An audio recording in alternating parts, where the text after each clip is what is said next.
gone through the season, of course, he's gotten better, but he's also relaxed a bit in a sense. He's pretty funny. He's actually a lot funnier than I knew. And so I'm really enjoying the whole thing about David. He's got a chance to win his 10th game. You can see where the plan that we had set out early on actually did work, I believe, and he has gotten better, steadily better as the season's been in progress, the fastball command, etc.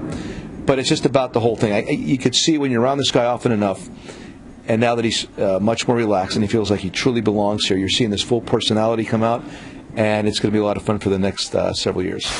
And he likes the spotlight tonight going against CC Sabathia. Guys, back up to you. Let's take a quick look at the starting lineup David Price will be facing. New York has Derek Jeter in the leadoff spot, followed by Jerry Hairston Jr. and Mark Teixeira. Alex Rodriguez, Nick Swisher. He's shown big power against the Rays this year. Jorge Posada will catch, followed by Robinson Cano, Melky Cabrera, and the DH is Jose Molina. David Price comes in at 9-7 with a 4.60 earned run average overall in 22 starts.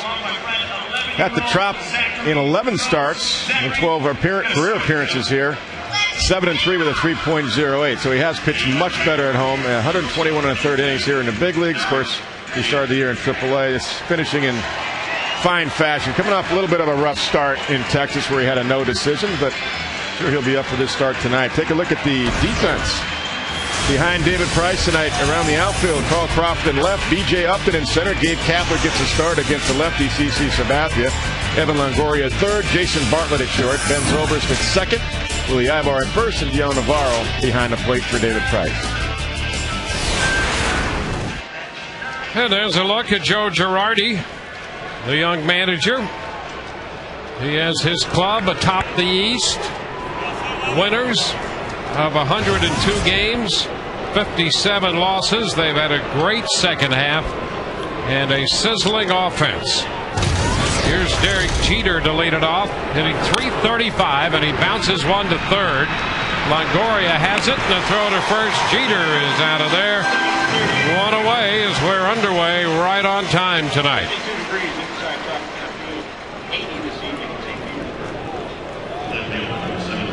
Bases empty as Jerry Hairston Jr. prepares to step in. Once again tonight, proud to bring you this game in high definition. So one pitch, one out for David Price.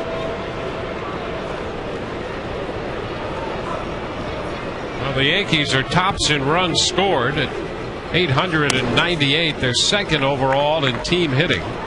There's a strike, but tops in home runs and tops in on-base percentage, tops in slugging percentage. That's a strike to Hairston Jr. 1-1 now. Joe Maddon's Rays coming in with 82 wins and 77 losses.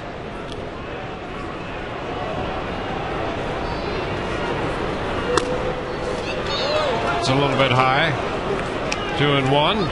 Not bad, a little breaking ball. Well, all those numbers you're talking about, Dwayne, they did go out and spend the money, but not always has it worked out for the Yankees when they've spent a lot of money. This time, they did a good job evaluating and getting the right guys, obviously. And a foul. That's out of play.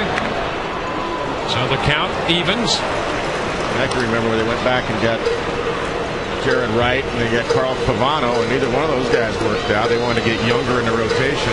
This time around, Brian Cashman spent the money on CC Sabathia. And there's a guy that never gets hurt, makes all of his starts, and he's done that again this year. 227 in the third inning for CC Sabathia. Foul ball on a fastball, holding the count at 2-2. Sabathia making the start tonight. And he was part of the big expenditure that the Yankees made to beef up their ball club after last year when they finished third, 89 and 73. So these two teams have flip-flopped in the American League East. The Rays winning it last year, third now. This time a year ago, the Rays were winning it, and the Yankees were finishing third. Full count to Hairston.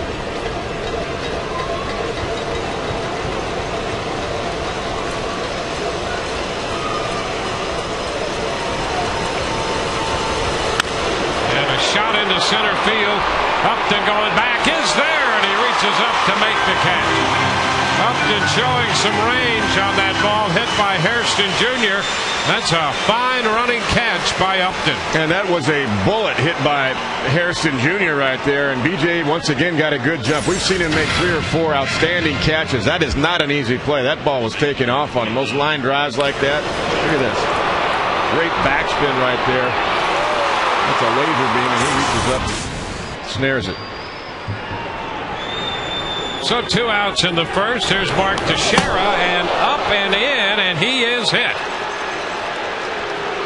Teixeira hit on a pitch up and in. Girardi out to take a look at him.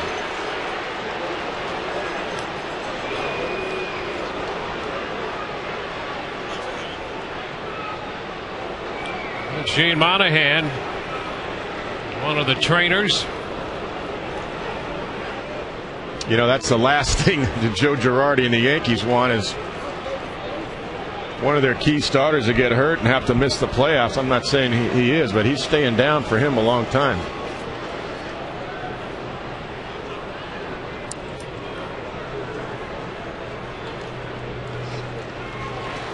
So Teixeira up and slowly making his way up the first base line. The Navarro sets up in. David Price just got away from him. Hit him on the left, the tricep area, left arm, upper side of his left arm, and good thing he turned in the right way. Wow. That was a close call. Yes, it was.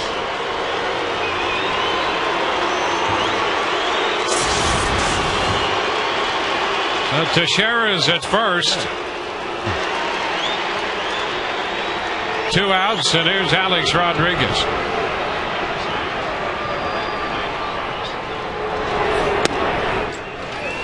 There's a strike on the outside part of the plate to Alex Rodriguez.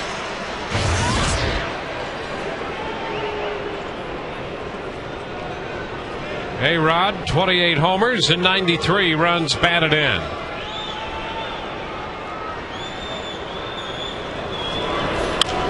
And a foul the other way, out of play. 2 strikes. Those are a couple good fastballs down right there. That's the fastball command that David has shown improvement on. That's what we're talking about. Not just fastballs. Those are down and on the outside corner. Those are good pitches.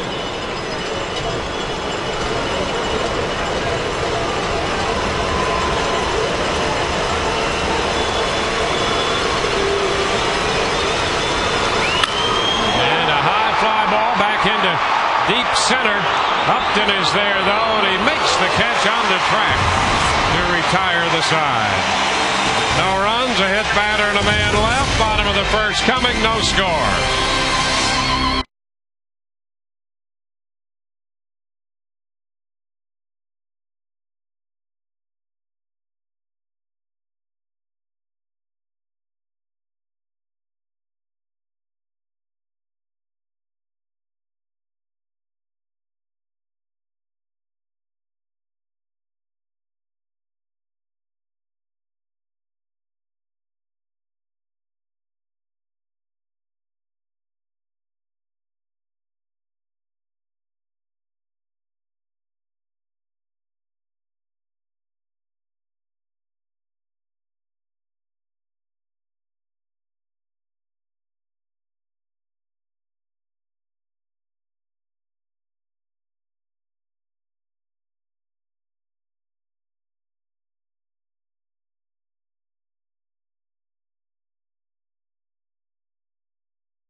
First after being hit by that pitch.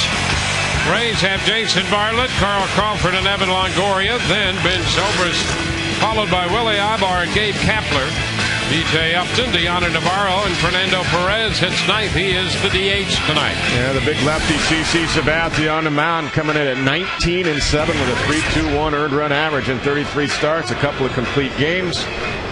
Impressive 227 and a third innings pitch, and he has been on fire, 9-0 in his last 11 starts with a 2.04. And you know, CC really ended the Rays season when he hit Carlos Pena, intentional or not.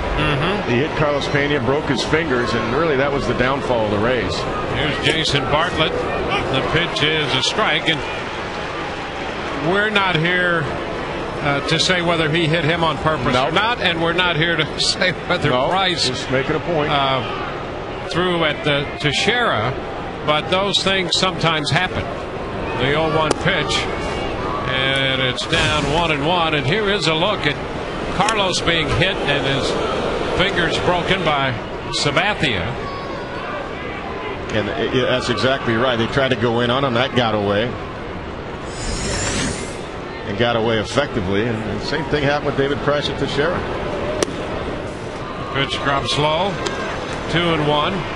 And you know, whether that was on purpose or not, and you can argue that it might have been or not, I think it's an important occurrence for the maturation process of this Rays team to have that happen. You know, final weekend of the season, they're still playing hardball. That's a good old country hardball. That's exactly where I was going with that. And obviously you don't want to see anybody get hit up in the head area or anything like that. But hey, pitching inside is part of it, and pitching inside effectively to keep the guy off the plate is part of it. And that's what CC was trying to do to Carlos. And really, the Rays had just come off a 3-game losing streak to the Tigers, but we're still in the wild card hunt. And after that, the team went in the tank for a while. Went on to lose 11 in all in a row. Carlos was on fire at the time. He'd probably have about 46, 47 home runs. There's a base hit up the middle for Bartlett. Off a 3-2 pitch, and Jason is aboard. So a leadoff single by the Rays shortstop. Well, he continues. Jason Bartlett coming in at 317. That's a fastball away, and he rifles it right back through the middle. Again, that short swing right there, that lead arm, that nice flex of the lead arm gets you to the ball very quickly. That's what a short swing is. And he's got one. There's Carl Crawford. Carl starts the evening 9th in the league in hitting at 306. Bartlett off and running. The pitch is a strike, and there's no throw. So Bartlett has his 29th stolen base of the year. Well, that would be considered a good take because Carl recognized that Bartlett had a huge jump, went on the first move, and he goes in there standing up.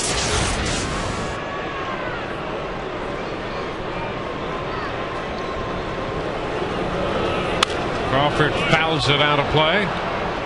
2 strikes.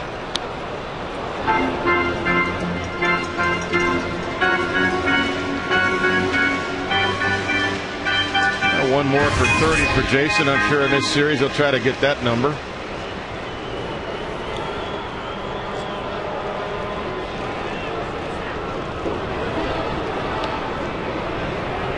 Crawford down in the count. Carl has hit over 330 against the American League East this year.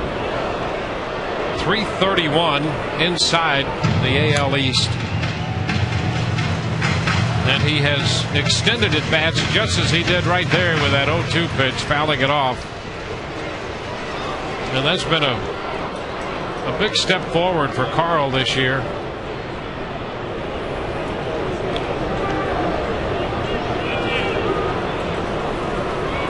And a ground ball right side. Teixeira bobbles it. Everybody's going to be safe. Bartlett goes to third, and Crawford is aboard on the error. fourth error of the year charge to Teixeira. Well, a couple of things there. That's a great at bat by Carl to be putting it up in play right there, and also to be able to pull it with 2 strikes. Number 2, you don't expect Teixeira to boot it, and number 3, CC Sabathia did not cover first base because the ball went to Teixeira. I think he just took it for granted. And you know, Teixeira, when he bobbled that, might have had a play, but Sabathia was not over there, and Sabathia just motioned to Teixeira, that's on me. Absolutely, yeah, he forgot to cover first base. And even if he did field that cleanly, it's Carl Crawford running. Yeah. That would have been a sprint to the bag. I think Carl might have beat it. So a little mental mistake there by CC Sabathia. Here's Evan Longoria. And Crawford's backhand at first.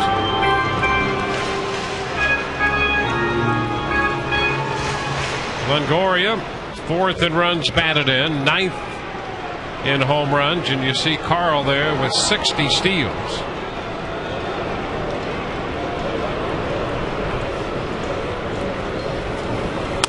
And a pitch high, a fastball. 1-0 the count.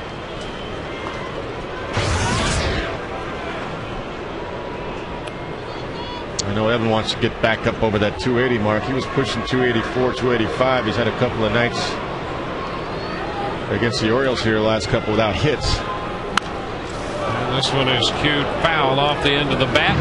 The count is 1-1. Evan is 2 for 5 against Sabathia. Both of those hits home runs.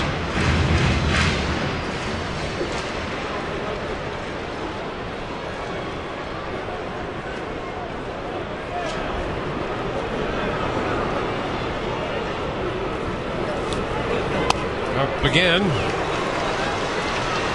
with a fastball, and it's 2-1.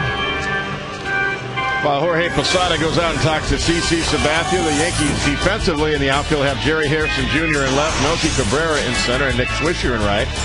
Around the infield, Alex Rodriguez at third, Derek Jeter at short, Robinson Cano at second, and Mark Teixeira just saw at first base, and Jorge Posada behind the plate.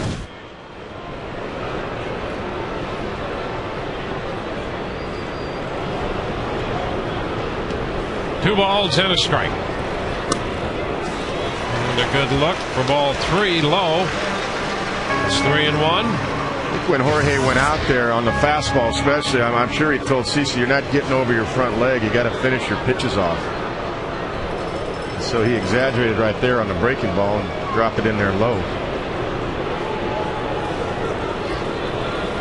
And this one high, popping away. But it's ball 4. Down to second goes Crawford as Longoria walks. Rays have the bases loaded with nobody out in the bottom of the first, and Ben Zobrist coming up. Yeah, another high fastball. CC's just having trouble here in the first inning, getting over the front leg, bending the back, finishing off his pitches, driving it down in the zone. And Ben Zobrist comes in having a nice week here in the final week at home, and he's hit every high fastball this week that we've seen. About that with the bases loaded. 4 home runs, 33 RBIs, and he's 9 for 21. And he's 4 for 10 lifetime against Sabathia with a home run. And the Rays in a spot to strike early. And a foul ball right back this way. It's going to be just below us. Strike 1. Little breaking ball right there, first pitch. A lot of times when guys are high with the fastball, you will call sliders or curves to try to get the pitcher to finish off and get the ball down, and then you'll go right back to your fastball. That was a slider right there.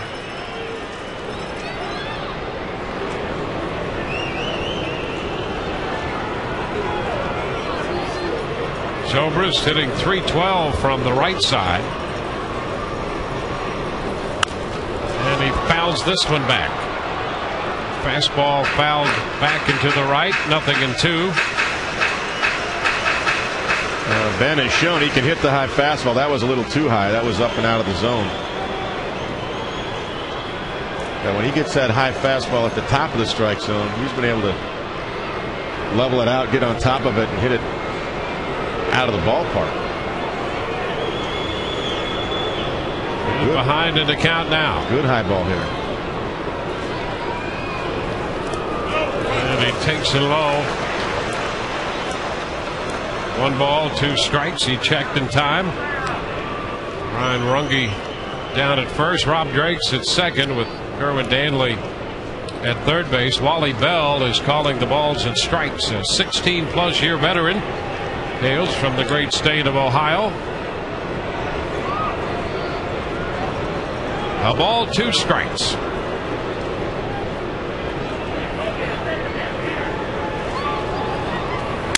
And a line drive to second for the out. No chance for Cano to go anywhere else with a throw on a double play attempt. So just the 1 out as he broke his bat, lined it to second. Bases remain loaded.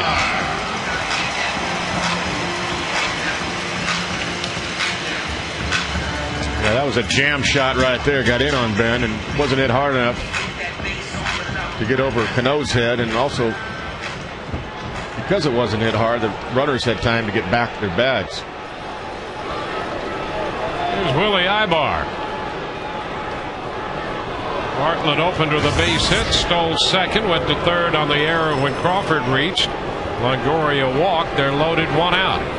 Ibar shoots it foul, and that had Bartlett ducking down the third base side. Strike 1.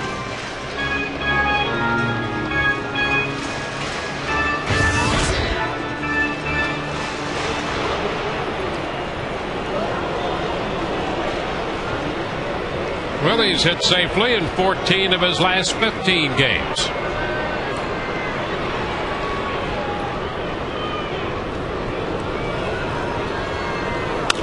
And he lifts a pop-up right side.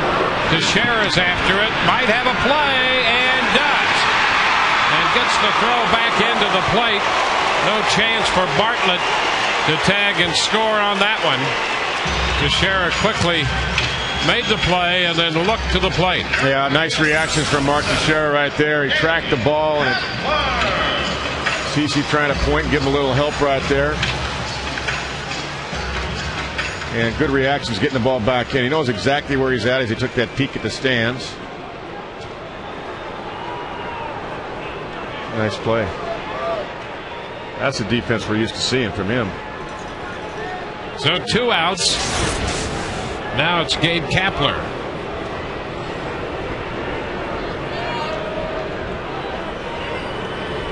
Gabe in there in right field tonight. Pitch is high, hitting .235 overall, but most of his damage has come against left-handed pitching.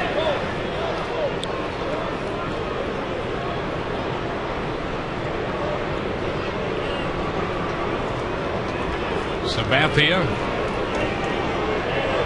delivers. This is high.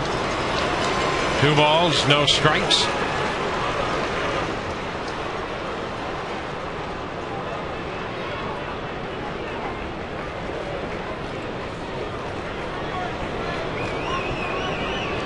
Sabathia was 19-7 in 07. Won the Cy Young Award that year. 19-7 right now. And the 2-0 to Kapler is high again for ball 3. 3-0. He still hasn't shown fastball command, because Ben Zobrist chased a pitch up and Ibar chased a pitch up and really helped CC out.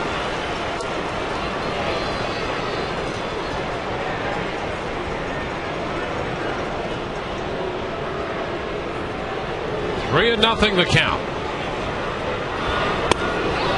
And Kapler takes it for a strike. 3-1. Yeah, that ball cut on him. That's not even exactly where he wanted it. He wanted that ball away. Look how that thing ran in the inside corner, and it was. It did bite the inside corner. It's a good call, even though he missed location by about 14 inches. 3-1. Kapler takes that one for a strike, and now it's a full count. Kapler trying to coax the walk out of that pitch.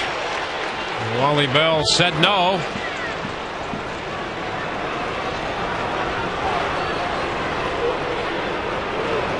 Bases loaded. 2 outs, a 3-2 count to Kapler.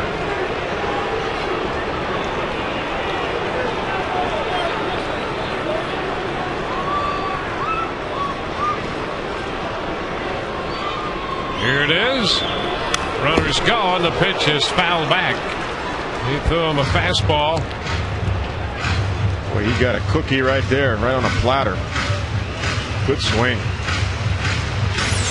Straight back. I mean, that tells you he was right on it. That is right in his wheelhouse. Just missed it. So another 3-2 pitch to be made.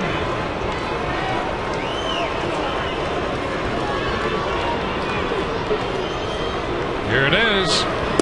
And it's low for ball 4. So that will force home a run. Bartlett crosses the plate. Crawford to third, Longoria to second, and Kapler with a run batted in. His 32nd of the year.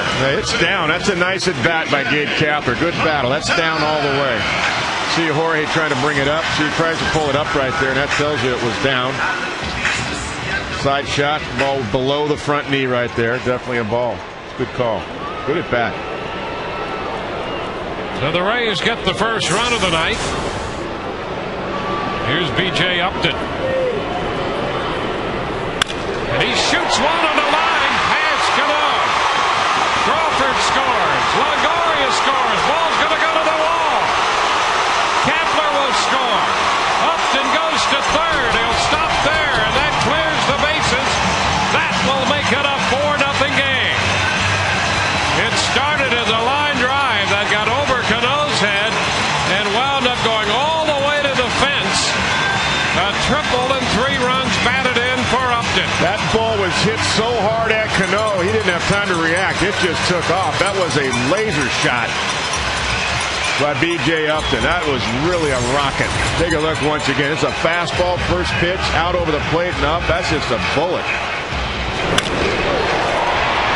Cano did all he could to get up, but it was already by him by the time he jumped. It was hit so hard, and so hit so hard that Swisher couldn't even stop it. And it goes all the way to the wall. Once it got past Swisher, you knew it was a triple and a bases clearing triple. 4th triple of the year for Upton. Gives him 52 runs batted in. And the Rays take advantage of this first inning scoring opportunity. They put 4 up. And here's Deoner Navarro.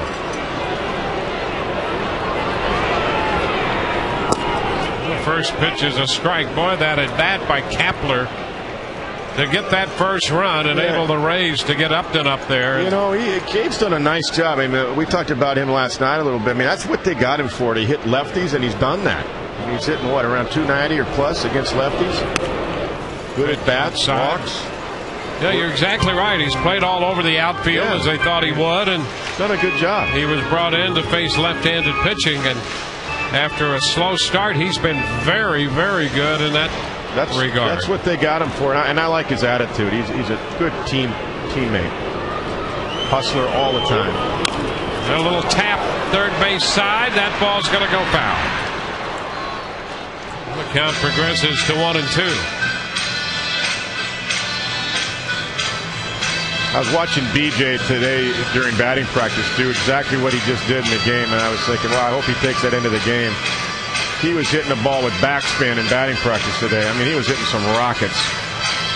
He hit a few balls that went deep into the bleachers in left field. Yeah, granted it's batting practice, but I was just watching him from up here, watching the foot and the load. Steve Henderson was right on the screen, right behind him, talking to him, you know, and watching. And BJ's had a nice week here.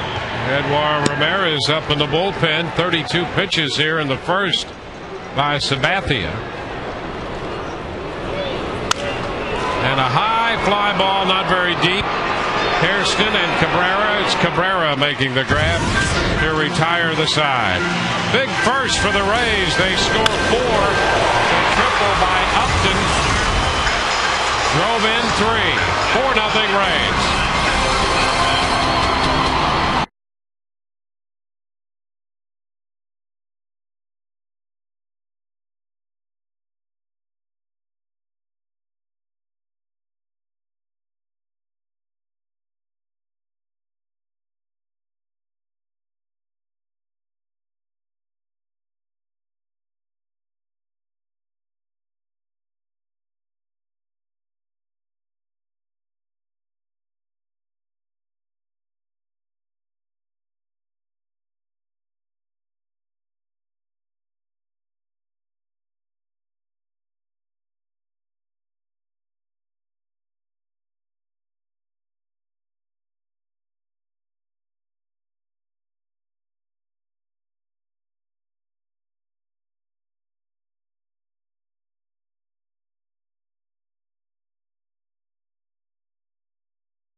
lead 4-0. We go to the second. Be a part of Rays Fandemonium today through Sunday. Scratch-off cards benefiting the Rays Baseball Foundation and the Florida Restaurant and Lodging Association Education Foundation, available through donation. Prizes include Rays game-worn jerseys, great discounts around town, and a Kia Forte. Visit RaysBaseball.com to get your tickets. On the hill, David Price for the Rays. Nick Swisher, the right fielder, steps in for New York. The pitch to him is a ball down and in.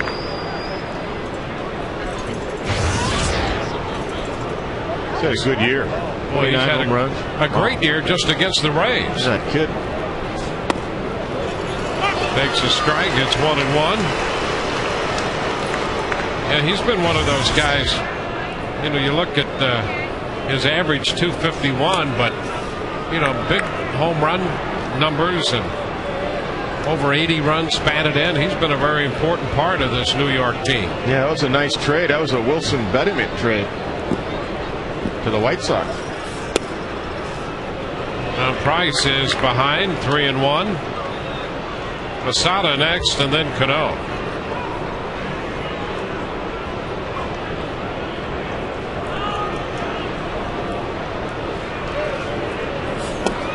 That's a strike on the outside edge. Swisher trying to work the walk. Full count.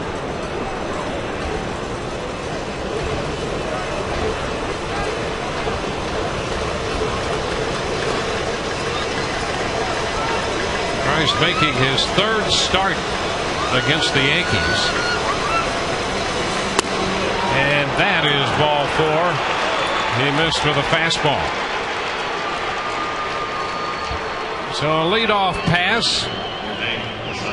And that gets Posada to the plate. David is not too sure about that. He thought he might have had it there. And that fastball. Take another look here. Yeah, overhead. Let's see. Wow. Well, that's pretty close, wow. I'll tell you. That's too close to take. But, you know, it is. It's so close that, and I think that must have been, you know, the old days with that wide strike zone and some of the National League umpires. Hey, if you're going to take a pitch that close, you don't swing, you're going to be called out on strike. Oh, that used to be the way it is. Absolutely. I mean, that hit the black of home plate. And Nick gets a call. I mean, he complained about the one before and the second one he gets. One strike on Posada. This one away. Fastball out there, 1-1, and that pitch was fairly close. Yeah. Pretty good pitches.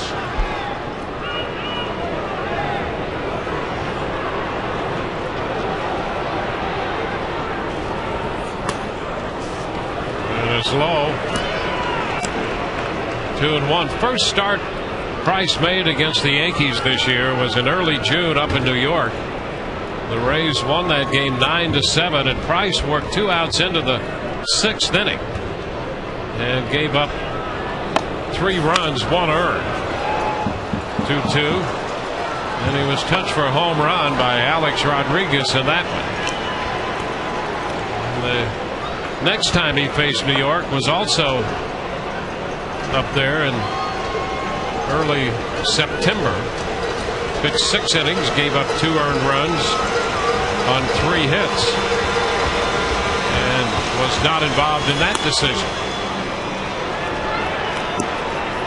That runs the count to 3-2 to Posada.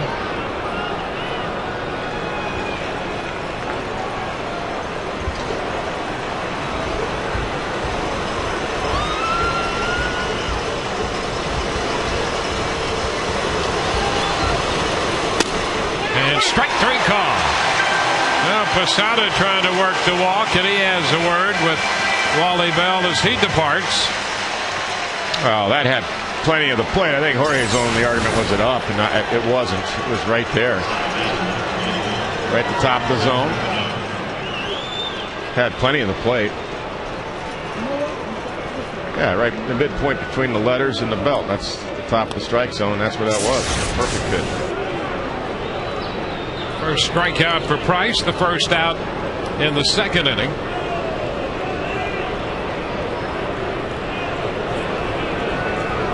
Robinson Cano. Low and away. Cano's had an outstanding year at the plate. When you look at his average, 6th in the league at .322, 25 home runs, and he's hit over 300 against left-handed pitching. Yeah, he really is, and he's shown some excellent power with backspin. Ground ball toward the middle. That's a base hit into center. Swisher stops at second, and Cano picks up the first hit of the night for New York. 1-out single in the second. Well, just like you said, he stays in there on lefties. Nice short swing. Shoots it right back through the middle.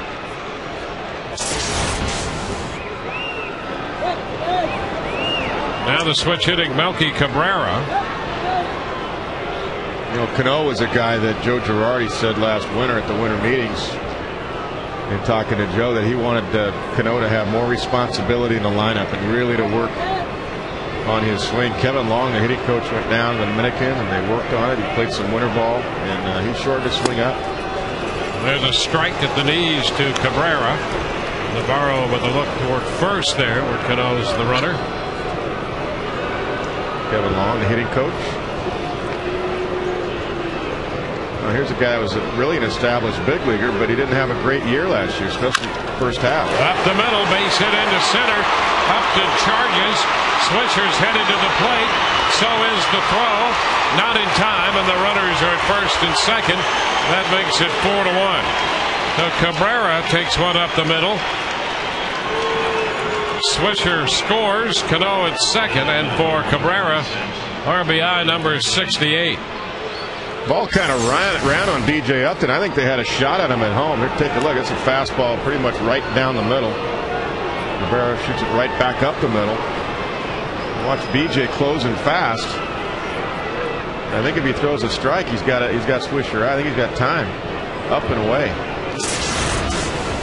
Here's Molina. Swinging and missing. Strike one. He was going out after that fastball.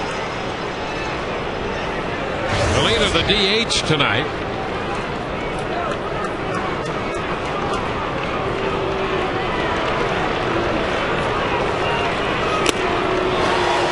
Wave and a miss.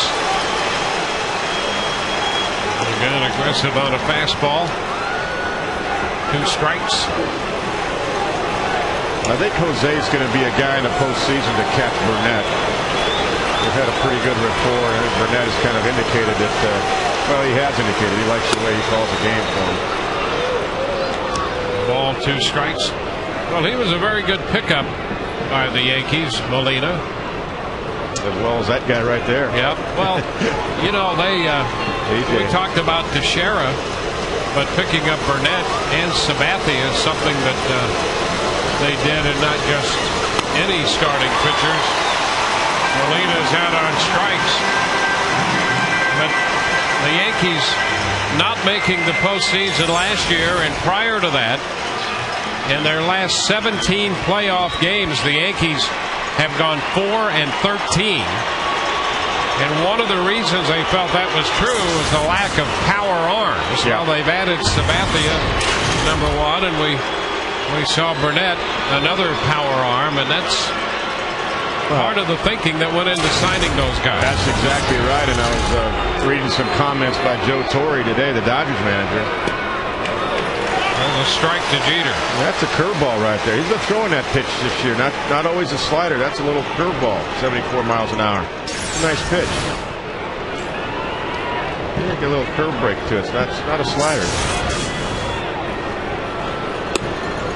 Slow, 1-1. But Joe had said, hey, we're going to go as far as our pitching. The Dodgers is talking now. He doesn't have those dominant arms in L.A. We've got one kid, Clayton Kershaw, throws 95 to 97. But he's 21 years old. And he'll certainly pitch one of their games in the postseason. There's a strike, and the reason that's true, it's a long season for some of those hitters, and their bats tend to get a little slower. Yeah. And if you've got a power arm, you can take advantage of that. Yeah, and that's exactly right. And of course, a couple of years ago, when you mentioned CC Sabathia in 07, won the Cy Young Award. That's exactly that's when Carmona and CC were dominant. Ground ball foul outside of first. Holds the count to 1-2. And they shut the Yankees down that year, and then went on to play the Red Sox, and were within one win of going to the World Series. They were up 3-1, and unfortunately for the Indians at that time, CC did not pitch well in the LCS against the Red Sox. And that's, some people, of course, are bringing that up. But will he learn from that from 2 years ago? I think so. Yeah.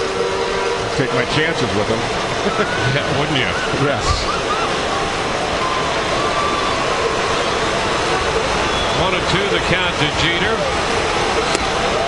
And he takes a fastball outside, 2-2.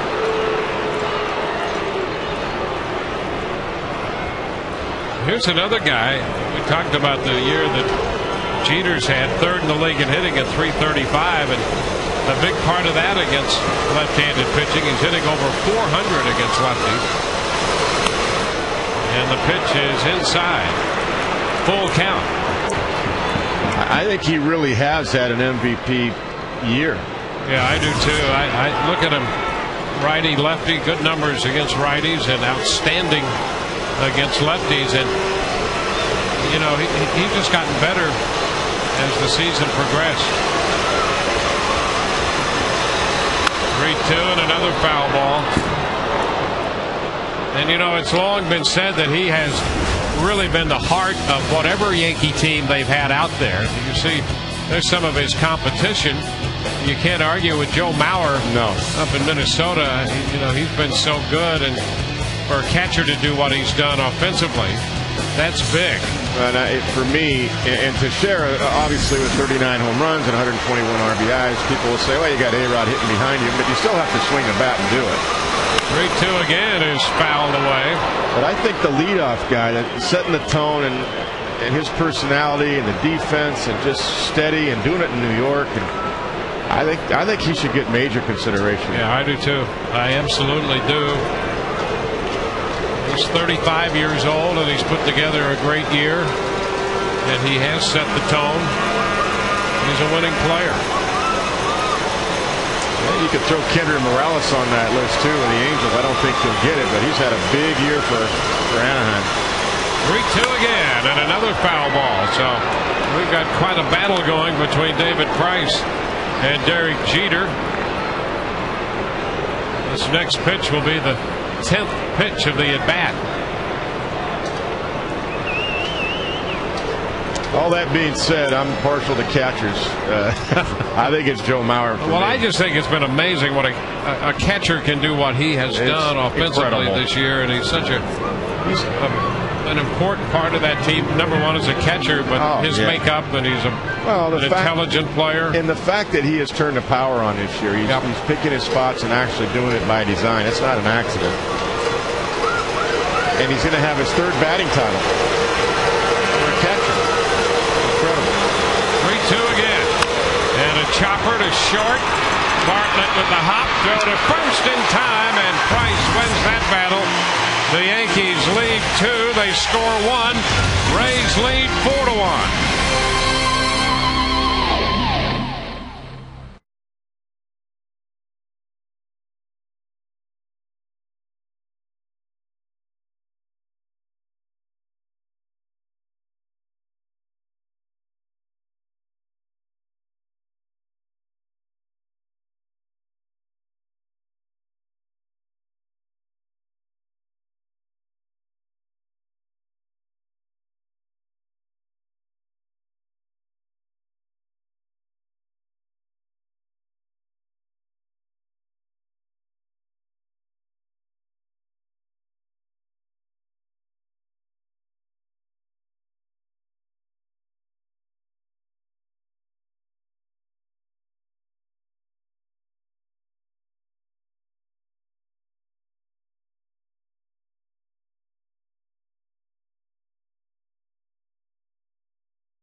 Lead off for the Rays here in the second.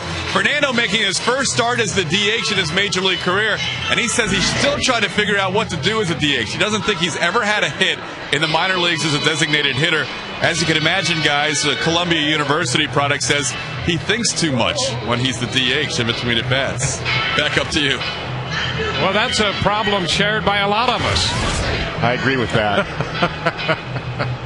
So here he is, Fernando Perez. Well, if you want somebody to think Fernando would be a pretty good guy to designate to do exactly that, he could be not only the designated hitter, but the designated thinker. He can write a book in between at bats. I mean, he's a writer anyway, isn't he? Yep. Smart guy. Takes the pitch outside. 1 ball, no strikes. So the Rays designated thinker up there to lead off here in the bottom of the second inning. He pops it up. That's a foul ball and will be out of play. 1-1.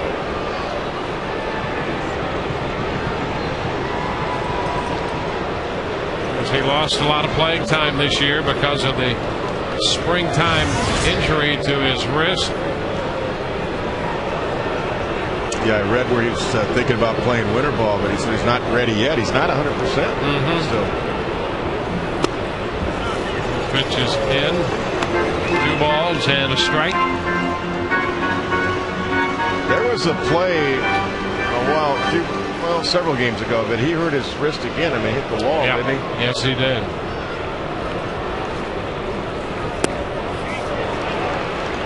Two balls, 2 strikes now.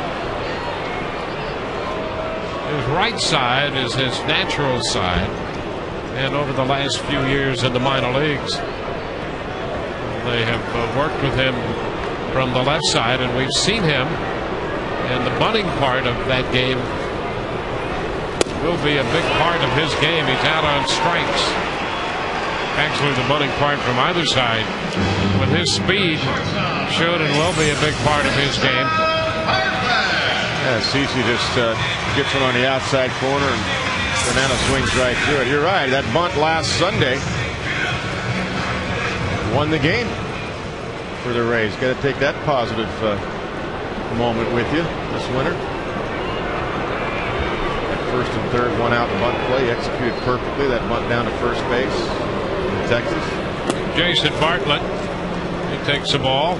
I love that play. That's a great play. I don't know why more teams don't do that. I know, and Joe Madden just loves that play. He's implemented it here. I've only seen Joe Torre do it. He brought that play to Los Angeles and do it with he does it with the pitchers. But really, I didn't see him do that when he managed the Yankees. But he did take that play to L.A. Did it a couple times. Well, he probably took it from Joe Madden managing against him, and I'm sure takes it over to the National League.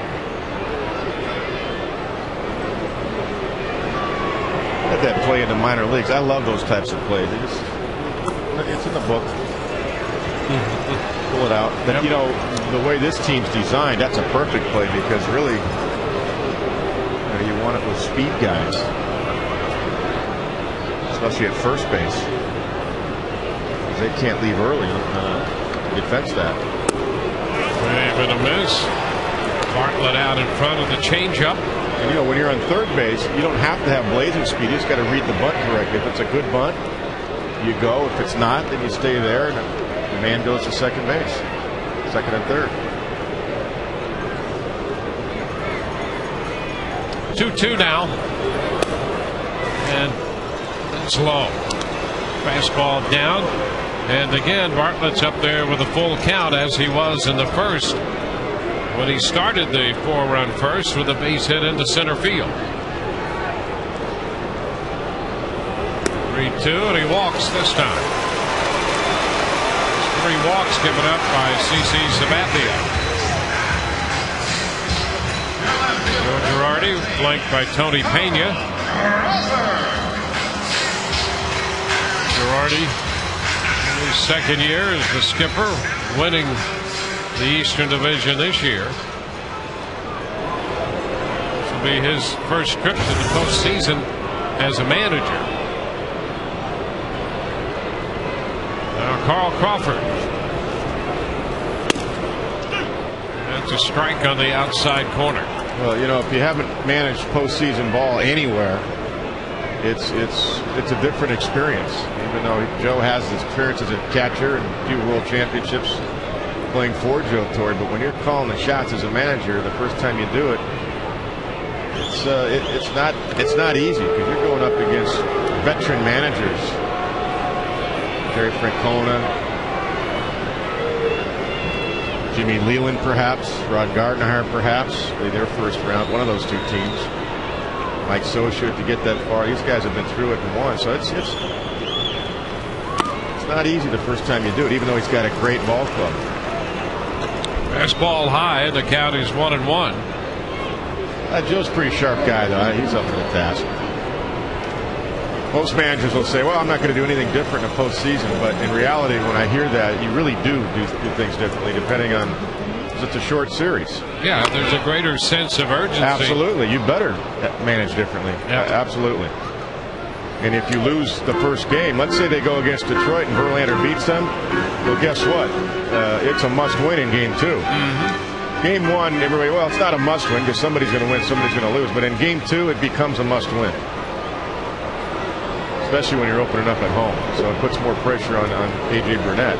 Should that happen? CeCe's pitching like this. I mean, it's not the way you want to see him finish the season.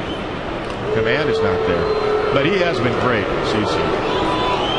Last couple of months, he's been he has phenomenal. done something, absolutely. Yeah. He's won 9 straight decisions, spread over 11 starts, a couple of no decisions in that mix. And you know, when you're pitching in the playoffs, there's a different intensity. I mean, you'd rather have a bad game now than. There's a liner up the right field side. Fair ball, bouncing against the sidewall. Bartlett around third. Foley now is going to stop him. It's a double for Crawford. Foley had an idea about sending him, and just at the very last moment put up the stop sign. Yeah, and I think he did the right thing. They got to it quickly and got the relay in. I think it would have been very close. And with Evan Longoria coming up and Ben Zobrist, I think it's the right move with 1 out. That's a hanging slider, and there's your checkers double of the game as that hanger goes right into the corner, just inside the line. Wisher takes the Karen perfectly. Jason reads the ball. He's just looking at Tom Foley right now, and Tom's waving him to this point. Then he puts on the brakes. That's the right move. Good base coaching by third base coach Tom Foley right there. Well, this time, Sabathia gets a visit from Joe Girardi. Yeah. Well, what I was going to say before that hanger is you'd rather see a bad game now than next Wednesday. Mm-hmm. Or whenever they decide to open up. Because he will pitch Game 1 in the divisionals. He's going to have a lemon for a game. You'd rather see it be now than that first start. Well, they're going to walk Longoria intentionally. So this will load the bases with 1 out. And they'll pitch to Zobrist. So Longoria walked and scored in the first. He'll be intentionally walked here in the second inning. And that's why Joe Girardi went out there instead of their pitching coach, Dave Island. He wanted to find out how you doing, number one, but he also said, what do you want to do here? Who would you rather face? And that's the manager's got to go ask that question, not the pitching coach. Joe wanted to know firsthand from himself. And I think CeCe said, I feel let's put him on. I feel pretty good about pitching to Ben Zobrist. That's a conversation that goes on the mound right there. That's not just Joe taking it out of CeCe's hands, because if he was going to walk him automatically, Joe would have just done it from the bench. But he gave CeCe the respect that he deserves and says, hey, what do you feel like doing here? That's good managing right there. So here's Zobrist with the bases loaded. Longoria came into the game 4 for 10 off Sabathia. Zobrist 2 for 5, and there's a base hit into left. Bartlett scores. Crawford stops at third. Then Zobrist. Now the ball loose, and Crawford falls down and is going to be tagged out by A-Rod. Crawford started for the plate and then lost his footing, and that gave the Yankees an opportunity to tag him out. He just lost his footing, and it's pure and simple. Yeah, and I think if that had not happened, you're probably going to see the bullpen get up. I don't think Joe Girardi's going to let CeCe get knocked around because he just hasn't shown command. That's another hanger right there. That's a slider, flat. And Ben shoots it right past Derek Jeter to Derek's right. One hopper into left field. And you're right. I mean, that's CeCe just lost his footing. I mean, the Rays had another run there. Yep. As CeCe started down, you see. Yeah, he's nailed. I mean, he just like he's on ice right there. He come out from underneath him. 1-0 the count to Ibar, so 2 outs now in the inning. Throw back to second, and back in is Longoria. This is interesting. Minnesota put up a 5 spot in the first inning against the Royals, and the White Sox are winning 3-0 in the 6th over Detroit. So the Yankees don't know who they're playing yet.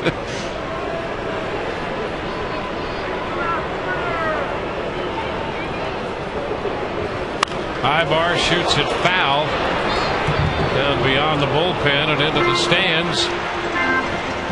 1-2.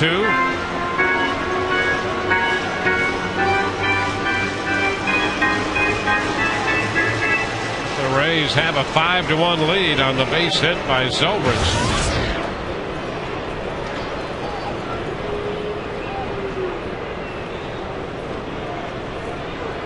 Ibar getting time from Wally Bell. CeCe's got a high pitch count. I got him at what, 56? That's it. Wow. The bottom of the second inning.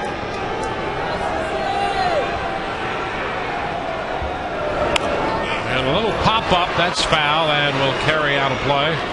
About 4 or 5 rows over the screen. Ibar will get another chance. So the 1-out walk to Bartlett has been converted into a run. Yankees got a break when Crawford's feet came out from under him. Otherwise, it would be bases loaded and 1 out. Now it's first and second, 2 outs, and a 1-2 count on Ibar.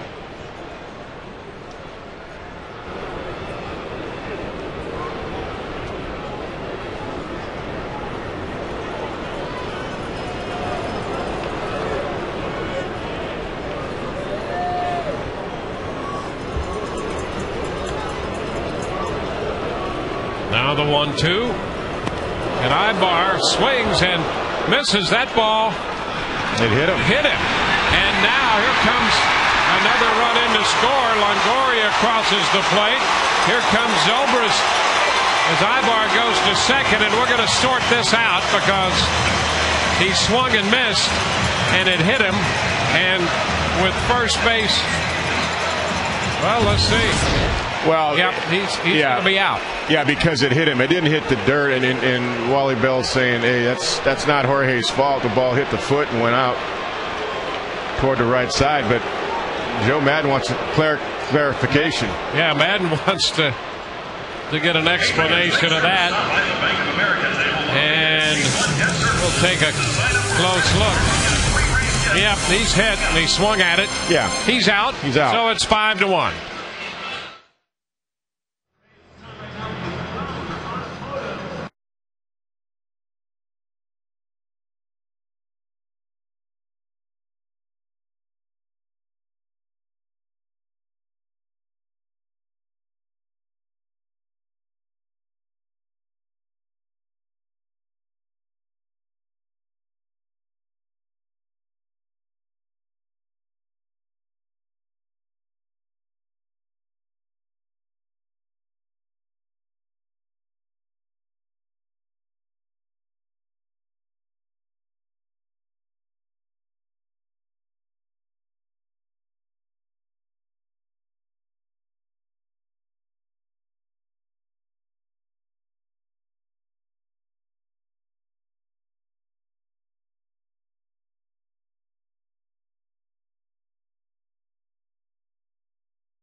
ready to open the third inning. Teixeira and Rodriguez will follow. And the pitch from David Price is in there for a strike. So the Rays get 4 in the first and settled for 1 in the second inning. And a couple of strange things happening in that second inning. The strikeout of Ibar is out because the ball hit him, but he swung and missed. A wave and a miss, 0-2, and so he's out to end the inning. Yeah, and if the ball had hit the dirt, it's a different story. Then, of course, Posada with 2 outs has to make the play at first base. But you can't blame Posada or have it go against the Yankees because it hit Ibar's foot and carries into the dugout area. So that's why Wally Bell made the call. That's the right call. Just to clarify what happened. Very close, a little bit wide. 1-2. Nothing wrong with that location. It might have missed, but that's what you got to do in the big leagues right there for David Price. Yeah, it's outside, but there's nothing wrong with that. Ground ball to short. Bartlett's throw to first in time. Hairston is out of there. Well, against this team, especially against this team, it's important to get the leadoff man when you open an inning, because they have such firepower in their lineup from all over the lineup. Here's Mark Teixeira. He was hit by a pitch his first time. He's backed up by Alex Rodriguez, who will be next. And a strike on the outside part of the plate. You can live right there. That's your home right there, down and away. 1-1 now. Well, the Yankees have won 8 of the last 9 games played between these two teams. The Rays 5-10 against New York. This one back to the mound. Price with the underhanded toss to first. So Teixeira is retired. 2 gone. Got fooled on the breaking ball right here, and it got in on him. David stays down and stays with it.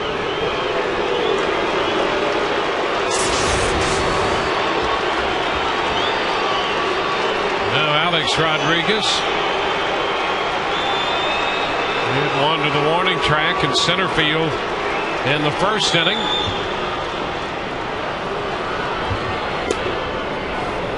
Pitch is low. Ball, no strikes. Wow, Edwin Jackson's just getting knocked around. 7-0 White Sox. 6th inning. Boy, that's Central. Going right down to the wire then. There's a strike. It's 1-1. The Twins are up 5-0 in the second, so if they win and Detroit loses, they're only 1 game out with 2 games to play. Yep. 2 balls and a strike. Of course, that won't affect the Yankees' rotation as far as their #1 guy. CC Sabathia will definitely pitch whichever team they face. Interesting to see if they have A.J. Burnett for game 2 or Andy Pettit. 3-1, a close pitch. And right now, there's Jabba Chamberlain. You know, his case is pretty interesting. It is. Where he fits in or if he fits on the roster. Hey, I'm hearing things, and we've talked to a couple people today upstairs with the Yankees. I mean, the question has come out the last few days. Good changeup right there. Oh, that's a great 3-1 pitch. There you go. He's learning. That's good game calling right there. That's a good pitch off the outside corner. Got him way out front. Then he come back with 96. That's good stuff right there. But yeah, I mean, we're hearing he may not make the postseason roster, at least in the first round, because people are complaining, where's that 97 fastball? Well, I think they messed him up from day one by not sending him down to the minor leagues last year. Swing and a miss. He came back with the changeup. Strikes out Alex Rodriguez. 1, 2, 3 go the Yankees. Bottom of the third coming. 5-1 Rays.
Tampa Bay Rays and may not be reproduced or retransmitted in any form, and the accounts and descriptions of this game may not be disseminated without the express written consent of the Tampa Bay Rays.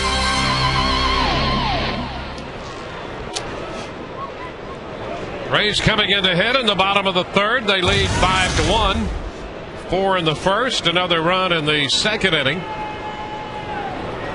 Gabe Kapler will open the home half of the third. He drew that bases loaded walk with a very good at bat in the first inning to get the Rays their first run and keep the inning going. Well, he sure did. He took some close pitches and he got the walk out of it. Samathia's first pitch is a strike. You know, I'm very impressed what I just saw from David Price to A-Rod. 3-1 changeup, fastball on the hands, 96, strikes him out with a changeup. I would take that sequence, take that home with me this winter, and that's how you pitch in the big leagues. This one into right field, but Swisher runs it down. One away. Well, Todd Callis has something for us. Todd? Yeah, well, you guys were talking about MVP a little earlier, and with CC Sabathia on the mound, how about the Cy Young Award as we play this final weekend of the 09 season? Zach Greinke will go tomorrow. He's a lot of people's favorites. You see the numbers there on Greinke, 2.06 ERA. He'll pitch in that big series against the Minnesota Twins. CC, of course, wraps up the season tonight. Justin Verlander could go Sunday if the Tigers need him, and they haven't wrapped things up. But, guys, what do you think? A lot of good candidates there for the Cy Young. Yeah, and you know, your favorite has to be Zach Greinke, but a wave and a miss by Upton on the breaking ball. But I think this guy right here, CC Sabathia, is going to get a lot of serious consideration. Because, number one, because of where he is. He's in New York, and he's had a great year. But based on the way a guy pitched, Greinke's got to be my pick. Well, that's my pick. That's who I would if I had a vote, and I wish I did. But it's a writer's vote. I talked to a couple managers in the last couple of weeks just to get their take when I do the radio show, and I asked Ron Gardenhire and I asked Cito Gasson, and both of them said King Felix. Really? They love King Felix. They just say this guy is incredible, and you know he's on the West Coast up there in Seattle, and what are those numbers I just saw? 5 losses. Is he 18-5? I mean, we haven't seen him all that much. We did see him, and the Rays actually did well against him on that last Seattle road trip, West Coast trip. But I'm a Greinke guy too. I think you're leading the world in ERA, both leagues, and you're with a team that doesn't score a lot of runs like Kansas City. I got to give it to him. There's a shot back into deep left center field. Well hit, Hairston on the run off the wall. Upton into second with a stand-up double. Well, BJ has a triple and now a double. He's in scoring position with 1 out in the third. You know, I mentioned last at bat watching him take batting practice today. He has taken exactly what he was working on in BP today right into the game. 33 doubles. That was a nice swing right here. Nice fluid swing. That's a lot of hands right there. There's the load, the turn, and he goes down and gets it. Good wrist on that one, and he drives it at the base of the wall in left center field. Now he takes the lead off second. Navarro's in the batter's box. The pitch is low, rolls in behind Posada, but no chance to advance. You know, one more name he's finished pretty strong that was on that list. I actually liked it. It was Roy Halladay. 9 complete games. I don't think he's going to get it. Yeah. Oh, his numbers are fantastic too. His ERA's in the 2s. If the Rays hadn't hurt him a few times, the Rays, he probably would have been win his Cy Young Award. Exactly. Well, it's interesting. The Rays, I mean, they held their own against CC. They've done well against Roy Halladay. I mean, 2 of the better pitchers in baseball, really. Yeah, well, Sabathia came in 0-1 this year against the Rays over 3 starts with a .435 earned run average. I mean, that's impressive. The Rays' only problem is those guys they haven't seen before. Yep, that's right. You know, the guys that you see rarely, like the kid Waters, you know, with the Orioles, or some of those young starters with the Oakland A's. And you know what? And that's not unusual. That's true. I mean, if you haven't seen a guy, the pitcher's always going to have the advantage. But Joe Madden always talks about why the Rays play the East so well. Well, familiarity is what he says. And he's right. He's right on with that. Next year, you just got to get familiar with the West Coast and the East, and the Central, excuse me, a little bit more. And there's ball 4 high. So a walk follows the double. Dave Island trots to the mound again. Yeah, they can't let him go too deep. I mean, he's not getting a whole lot out of this outing. I mean, I know Joe Girardi wants to see him get 20 wins, but you got to make a point, a mark at some point and say, hey, it's a law of diminishing returns. We don't, let's sacrifice 20 as a Razor clean up as well and not have him get worn out and hurt. Well, he has over 60 pitches, 1 out into the 3rd. Yeah, he's at 68 right now, I have. Yep. Only 38 strikes. And we saw it from the first inning that we talked about the fastball command or lack thereof. He just hasn't had command. His breaking ball's rolling today. Sliders flat. Just not good stuff tonight. That's all.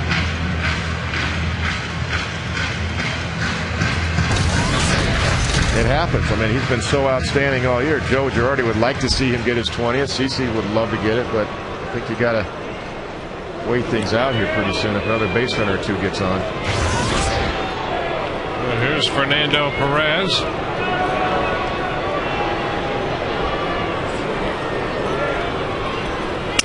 He loops one into center. That's going to fall for a base hit.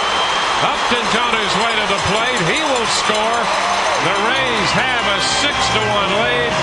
Fernando Perez comes through and drops a base hit into short center, picking up his 2nd run batted into the year. He did a lot of faking in between at bats. he got a base hit this. He said, I'm going to fake myself right into a base hit. Yeah, his thinking is, what's a designated hitter supposed to do? Hit. Supposed to get a hit, and he drops one into center for the RBI single. It's interesting. I mean, there is no bullpen movement for the Yankees. Joe Girardi just staying steadfast. Jason Bartlett. And the first pitch is a strike. Jason batting for the 3rd time in this game here in the 3rd inning.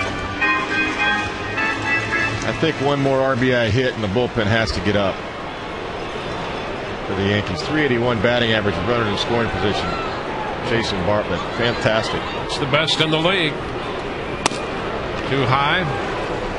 1-1. Jason with a couple runs scored. He has a single and a walk in this game.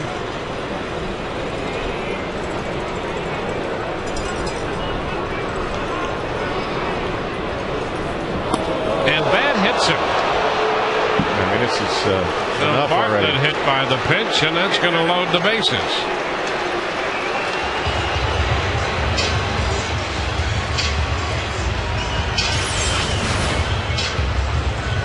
Again, he hasn't had command all day. Action in the 1st. Put him on the top of the back right foot right there, the side of it, I should say. Good side shot. So they're loaded again. There's the bullpen finally. Have to. Can't hurt your ace. I mean, he just doesn't have it. And now Carl Crawford chased that one. Strike 1. That's Abeladeo. Jonathan Abeladeo is loosening now.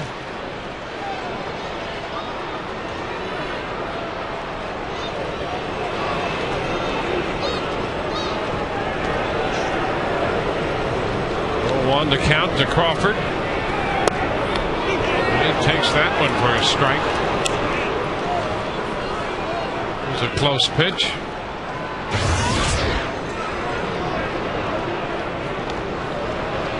4-10. Bases loaded. A couple of slams.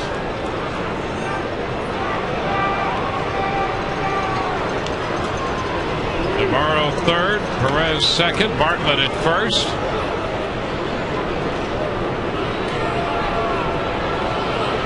Sabathia getting together with his catcher Posada.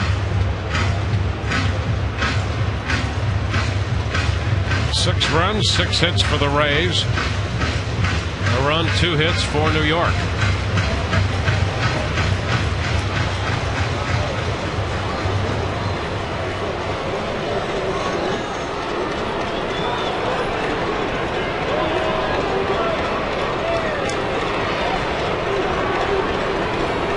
Crawford bites it off. That ball hit on him, and he fouls it to stay alive. That's one of those ones you're talking about where he just fights pitches off all season to get another pitch to look at.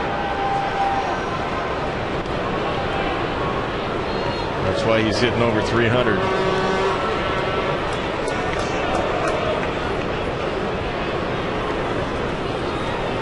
And he's out on strikes.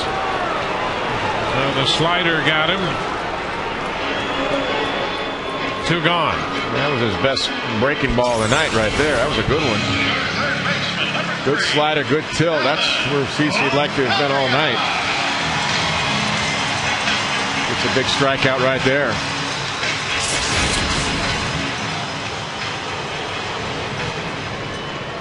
Run home with the bases loaded, 2 outs for Evan Longoria. Yeah, Evan would like to get the knockout punch right here.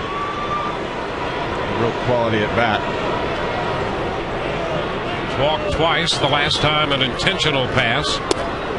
He lays off the pitch away. He would not chase that one.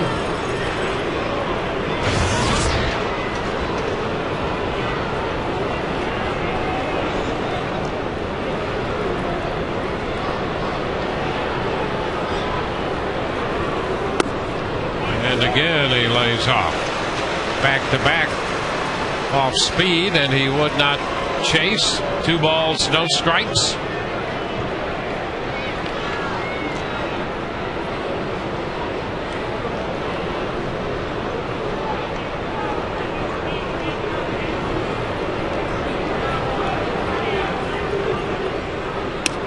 That's away.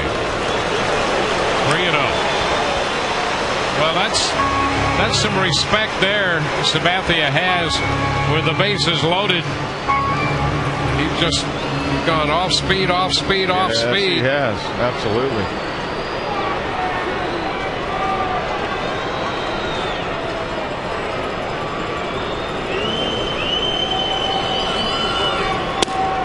And he takes a strike.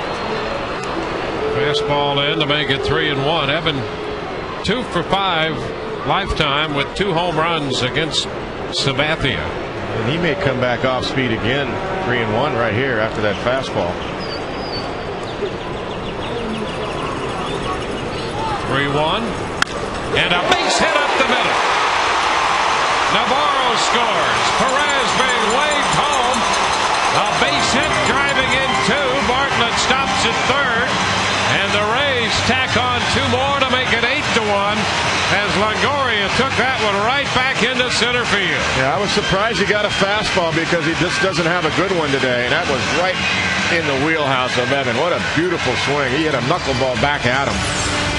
He centered it so well. Take a look at this. They tried to go in. That's a quick swing right there.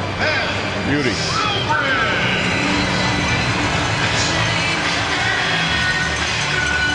Yeah, he threw him a 2-0 changeup for a ball. He decides to throw him a 3-1 fastball.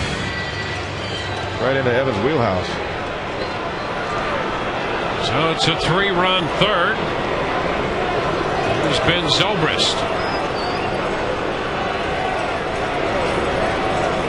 Ben shoots a line drive, base hit. First pitch fastball. Bartlett scores. Longoria stops at second. And the Rays now have 9 runs off CC Sabathia. Second run batted into the night for Zobrist. And Joe Girardi heads to the mound to make the pitching change. I'm really surprised it took him that long. I really am. He didn't have a thing tonight. Nothing. That's it for Sabathia. Rays lead 9-1.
cheering in the New York dugout after the base hit by Ben Zobrist, which makes it 9-1. They got a fastball away from Ben right there. Nice crisp single to center field. That was the final knockout punch. Really, Longoria finished him, but Gojrari elected to have him go one more hitter. Here's Willie Ibar, men at first and second. Ibar hitting left-handed against Jonathan Albaladeo. He's the ninth man to come to the plate for the Rays here in the third inning.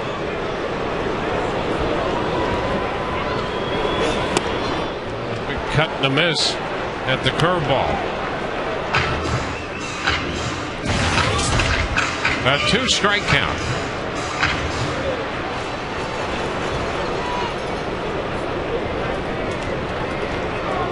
A 5-1 record with a .491 earned run average.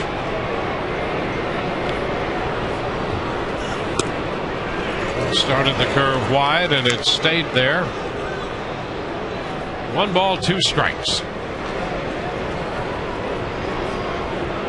Well, this is the type of game that may cost him the Cy Young Award, even though he's been fantastic, especially in the second half. Zach Greinke will have one more start against the Twins. A lot of times with these awards, that's what it comes down to. The final couple of weeks, the writers remember what they last saw. Down and in, and Ibar has a 2-2 count. Zobrist at first with an RBI single. Longoria singled home 2. Fernando Perez singled home the other run in this inning. The uprising starting on a 1-out double by Upton. The Rays have their second 4-run inning as we play in the bottom half of the third.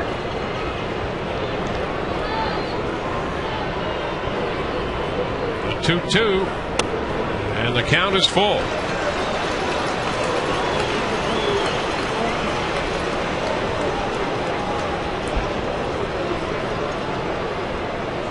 Ibar finished the second when he struck out on a ball that hit him.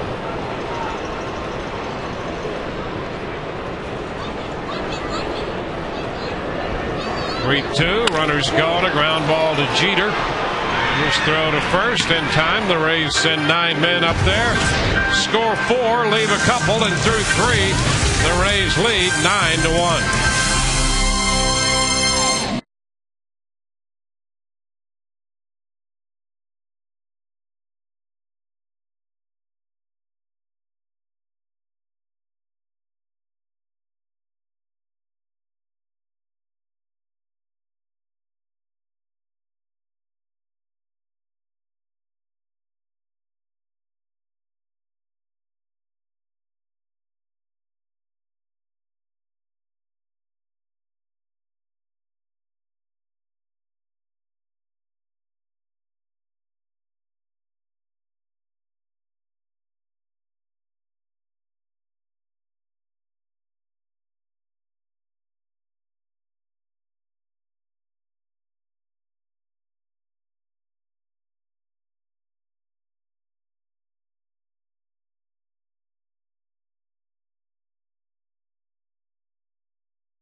Go to the fourth inning, and it's time for the Aflac trivia question. Aflac, we've got you under our wing. How many players in Major League history have homered from both sides of the plate in the same game twice versus the same team in a single season? So we've got that. I think I got it. I was locked in on it. Here's Nick Swisher to open the 4th inning against David Price. And listening intently. 1-0. As I was reading it. So how many players in Major League history have homered from both sides of the plate in the same game twice versus the same team and done that in a single season? There wouldn't be a reason why this question's coming up right now with this guy at the plate, is there? Well, it's amazing how those things work out. I think they call it synchronicity. What timing? 2-1 the count.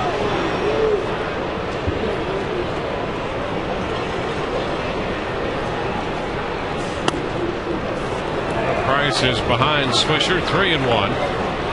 Sabathia worked 2 2/3. He made 82 pitches tonight. Gave up 9 runs, 5 earned on 8 hits. And there's ball 4. He walked 5. One of those an intentional pass, hit a man. Struck out 3.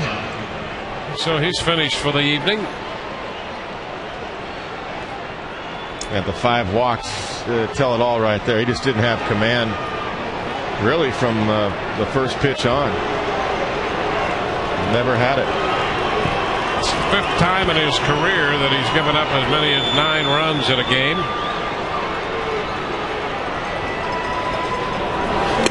Pitch outside, first time this year. He was victimized in April of 08 against Detroit.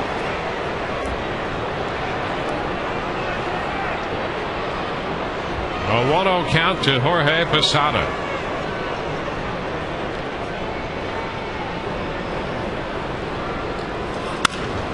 Liner into right, and Kapler's there to make the catch. That's the first out. The Swisher is back in the first. He even had to put the brakes on. He almost ran in too much there. Ball started to jump on him.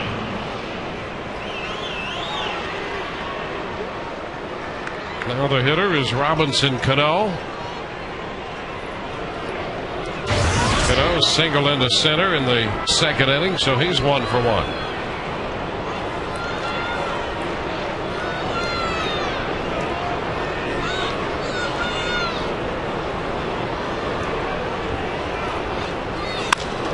A liner into left. Crawford's there for this one. Well, Cano lines out. 2 away. After the walk, 2 up, 2 down on line drives. Now it's Melky Cabrera.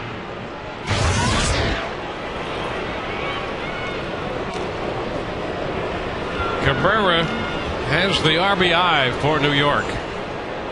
He drove in Swisher in the 2nd inning. First pitch is a strike.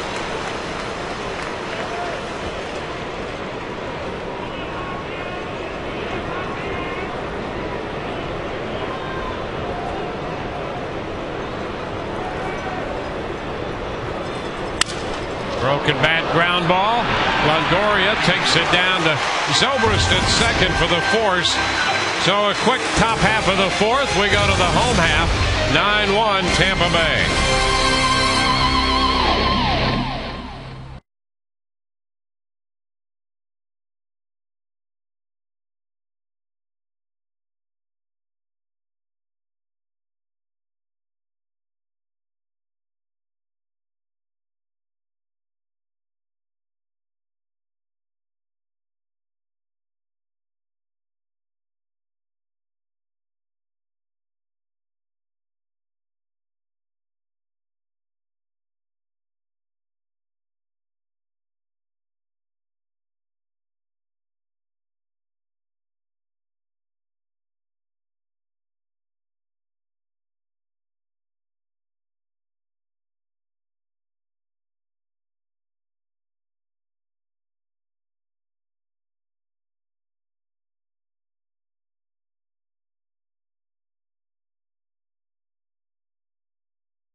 we go to the bottom of the fourth, and we'll get the answer to tonight's Aflac trivia question. Aflac, we've got you under our wing. How many players in Major League history have homered from both sides of the plate in the same game twice versus the same team in a single season? 4 players.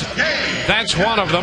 Nick Swisher comes in to play first base, moving in from right. So it's Swisher this year against the Rays, Jeff DeVanden for the Angels against Montreal, Ken Caminiti and Chili Davis. Gabe Kapler goes after the first pitch and fouls it. That's a strike, and those are the only 4 guys. Wow. No Eddie Murray, no Mickey Mantle. Yep. Wow. That's for the totality of the history of the game. There's Harry Kinski in right field now with Teixeira out of the game, and Swisher coming in from right to play first, and Hinsky in right field. 0-2 the count to Kapler.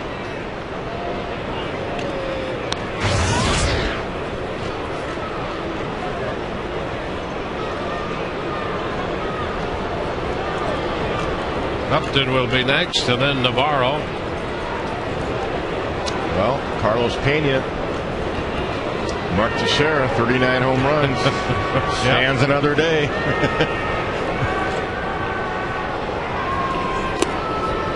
Kapler lays off.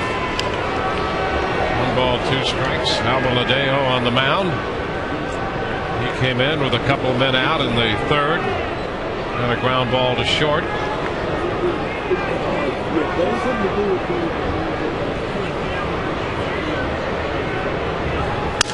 And a line drive, base hit over Rodriguez into left. Kapler hustles his way around first and puts on the brakes. Gabe has his first hit. The Rays have 9.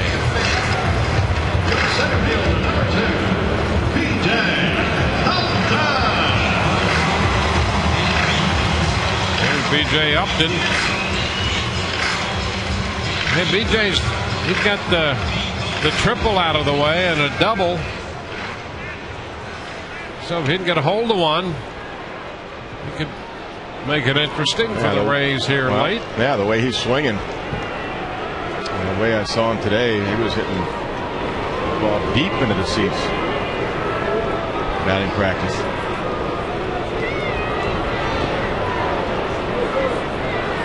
Let's see what happens. Pitch inside. He's due for one anyway. Yeah, absolutely. Yeah, why not?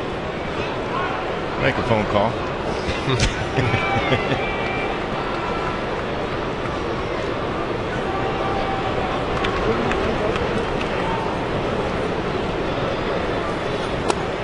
And the breaking ball drops in. He takes that one for strike 1, 1-1.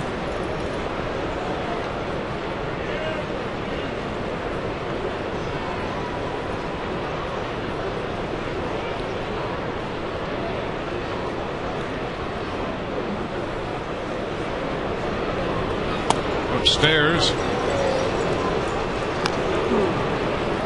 So it's a 2-ball, 1 strike count. BJ's triple was into right center. His double off the wall in left center.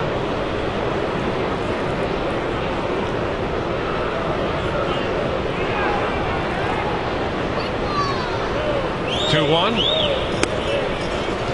Swings wide. 3 balls and a strike.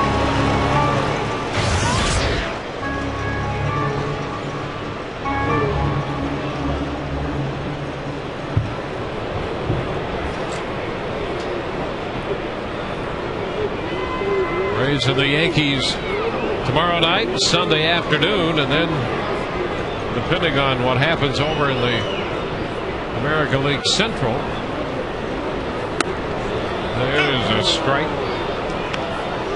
Baseball's postseason is set to begin, and that's possible, still possible for a playoff game. Yeah. It would be Tuesday in Minnesota if the Tigers and the Twins wind up tied. Well, I think it's pretty safe to say that the White Sox are leading 8-0 over the Tigers in the 8th. Hey, there's a drive into right center field. That ball's well hit. It is gone.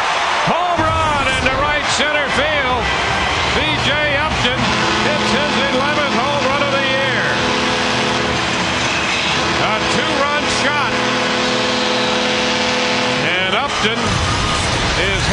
a big offensive night. 5 runs batted in. We're only in the 4th. He already has a triple, a double, and a home run.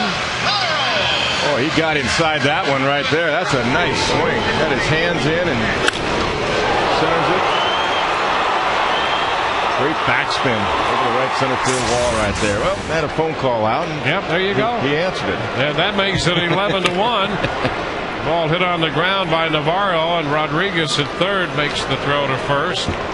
Navarro's out of there. Well, the Rays have never had a hitter hit for the cycle. And now B.J. Upton has all the tough ones. Well, you figure, too, we're only in the 4th inning. He's probably going to get at least 2 more at-bats to get that single.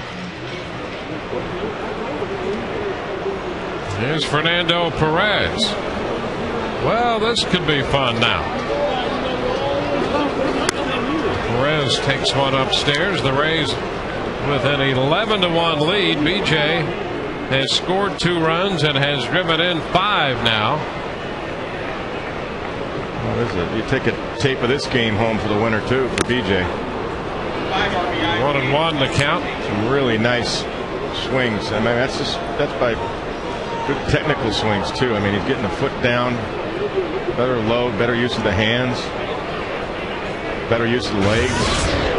He's already had a career night and runs batted in with 5.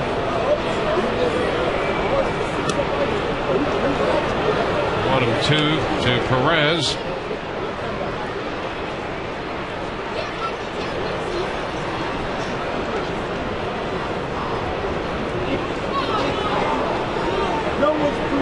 Fernando, right-handed, dropped a base hit. The run batted in the 3rd. It's outside. It's 2-2.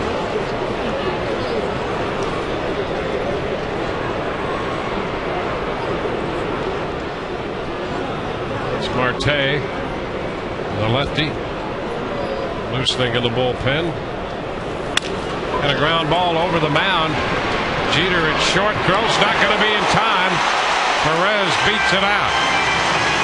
Perez using that speed has an infield hit. Well, once Jeter hesitated just a little bit, he had no chance with that speed of Fernando. And especially swinging left-handed, gets out of the box well. The ball stays down. Just a little extra shuffle right there by Derek so he can get the grip of the baseball, and that cost him.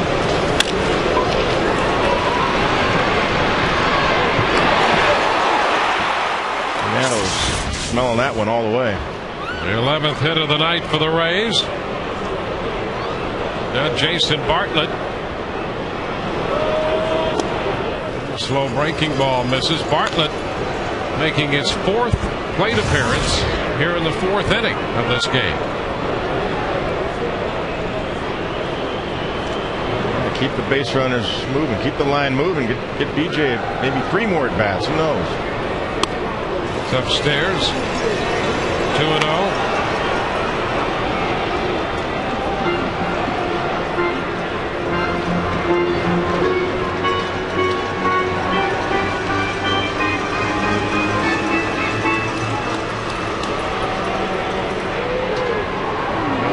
Call to the bullpen. We get somebody stirring. Dave Island, the Yankee pitching coach. It's inside. 3-0. We saw Marte up there for just a moment, but then he sat down. We'll get more action. That's Ramirez. He was up earlier in the game. And a strike call. 3-1. So Ramirez is up for the 2nd time.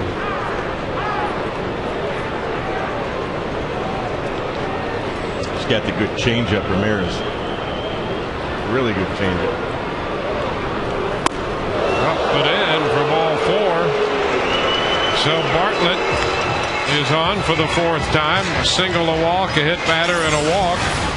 That moves Perez into 2nd. Yeah, not a whole lot of command from Al Valadejo either. He's not finishing off his pitches either. He's just standing straight up.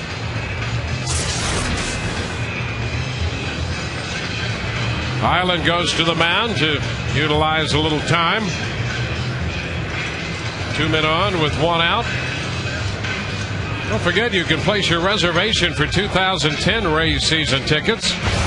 Sure, the best seats, biggest savings, and all the great benefits by calling 888-FAN-RAYS or visiting RaysBaseball.com.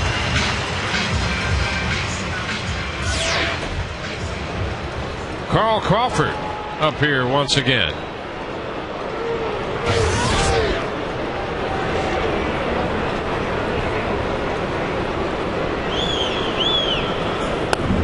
The breaking ball is low to Carl. 1 ball, no strikes.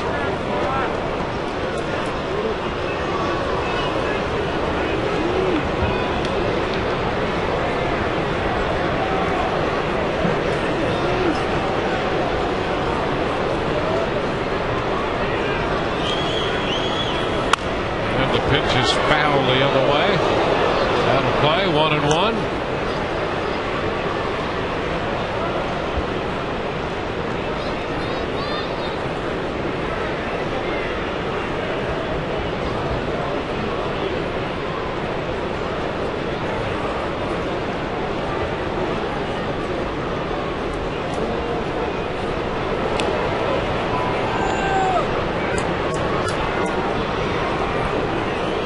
Pitch inside. 2-1. We've been tracking that Kansas City Minnesota game. Elman Young hit a grand slam in the bottom of the first to get them off and rolling. The Twins got off to an early lead, a big early lead, and the Tigers struggling in their game. Yeah, a couple of X-rays affecting the pennant race in the Central. Foul ball out of play. 2-2. Edwin Jackson, they were looking for a big start from Edwin Jackson tonight against the White Sox, and he got knocked out. And it's 8-0 right now in the 9th inning. So the White Sox are going to beat the Tigers, and it looks like the Twins are going to beat the Kansas City Royals, and it'll be 1 game out. 1 game out with 2 games to play.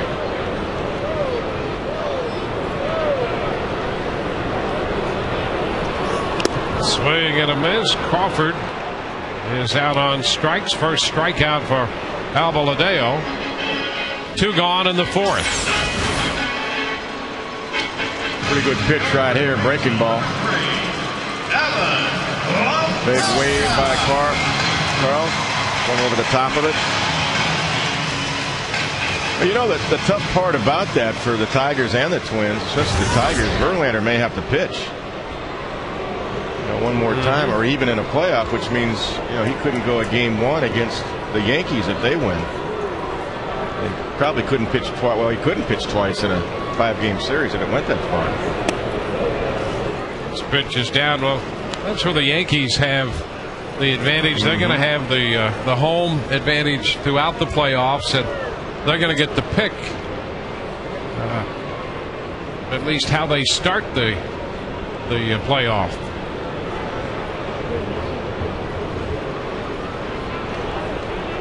1 ball, no strikes here. The count to Longoria. Well, and the word is that if they could pick Wednesday, day off Thursday, and then Friday, and then you could have Rivera and Hughes. They're 2 key bullpen guys rested for the day in between there. Yeah, and I think Hughes could make a big difference, big time, in what happens in the postseason with the Yankees. And I really think as talented as this New York team is, with all the offense and all that, I think Hughes is a real key for them. He is. In the postseason. Longoria lifts a pop-up left side of the infield for Jeter, who makes the catch. That retires the side. The Rays score 2. We're through 4. The Rays lead 11-1.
the number 9 slot as a DH. And as you can see, since the invent of the DH back in 1973, it's only happened 2 other times. In 2005, a July game with Cleveland and Oakland, Jason DuBois and Dan Johnson, last year's hero for the Rays. And earlier this year, as Cleveland played Toronto, Ben Francisco and Travis Snyder both batted 9th as a DH. So only the 3rd time since 73, the start of the DH, have we had 2 guys bat in that position, number 9, as a designated hitter. Guys, back to you.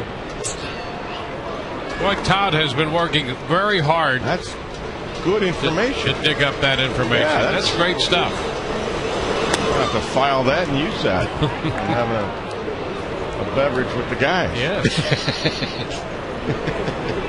A ball, 2 strikes the count on Jose Molina.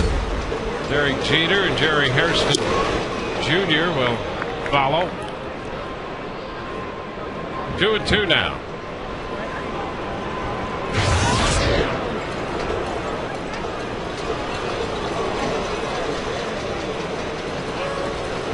Price gave up a run in the 2nd inning.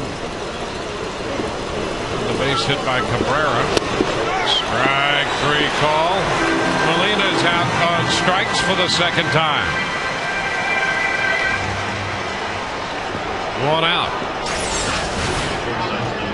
Good fastball right here, down. Down, nice pitch. Look at that, right across the knees. Takes care of the first hitter. Now back to the top side of the order, and it's Derek Jeter. Jeter had that battling at bat against Price, a 10-pitch at bat in the 2nd inning, and Price finally got him on a ground ball to short. Starts him with a breaking pitch, curveball high, 1-0.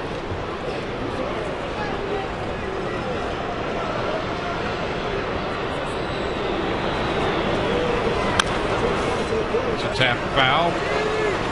1-1.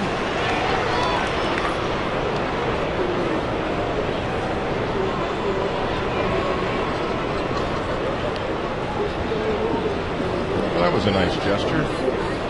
Gave the ball to a youngster. 2-1. That's Derek Jeter for you, though. See, he's a nice guy. That's right. There you go. The winner in more ways than one. The fly ball back into right. Kapler will go to the track toward the corner and grab it. 2 outs. Nice play by Gabe Kapler in right field. Yeah, that's probably a home run in Yankee Stadium. Would have been number 19, but not here. That is a nice play. Watch him track it right into the glove as it's fading away from. That's boy, he didn't take his eye off. You got to track it right into the glove. That's a tough play. You know, you mentioned that would have been a home run in New York, and that's right.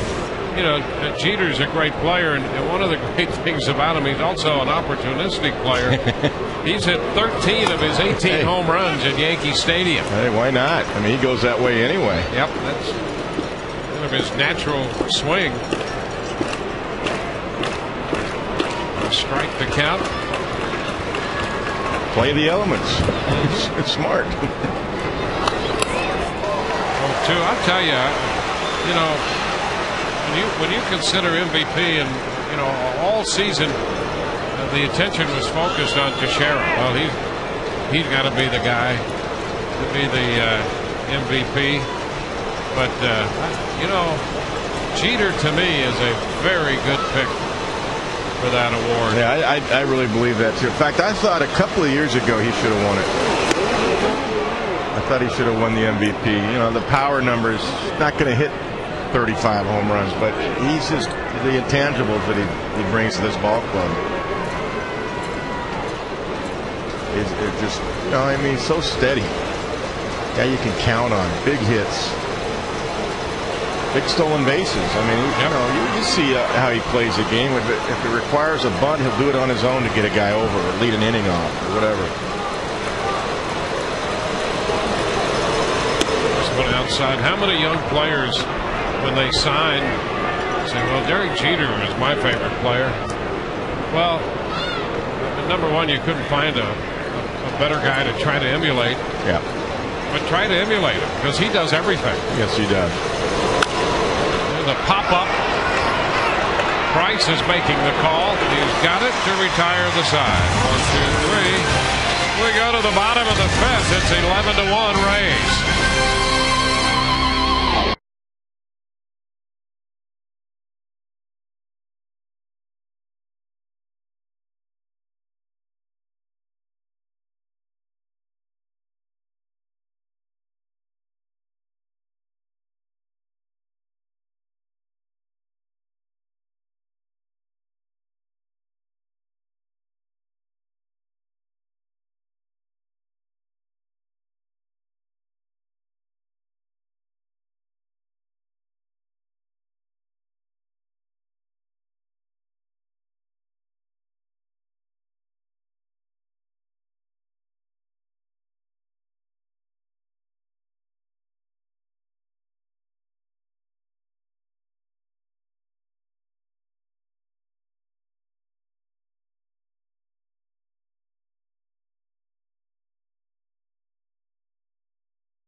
Very good position to hit for the cycle tonight. The Rays have never had a batter hit for the cycle. BJ's due to hit fourth in this inning as Ben Zobrist steps up to the plate. So he's going to get two more bats for sure. David Robertson is the new pitcher for New York, 2-1 in 43 prior appearances with a 324 earned run mark. This guy's got good stuff. Look at those strikeouts. 62 strikeouts in 41 2/3 innings. He's got a good arm. He's got a good breaking ball too. Down to the University of Alabama. He's pitched to Zobrist and pops it into short left. Hairston coming in and grabs it. 1 pitch, 1 out. High bar next, then Kapler, and any deeper, it would be Upton.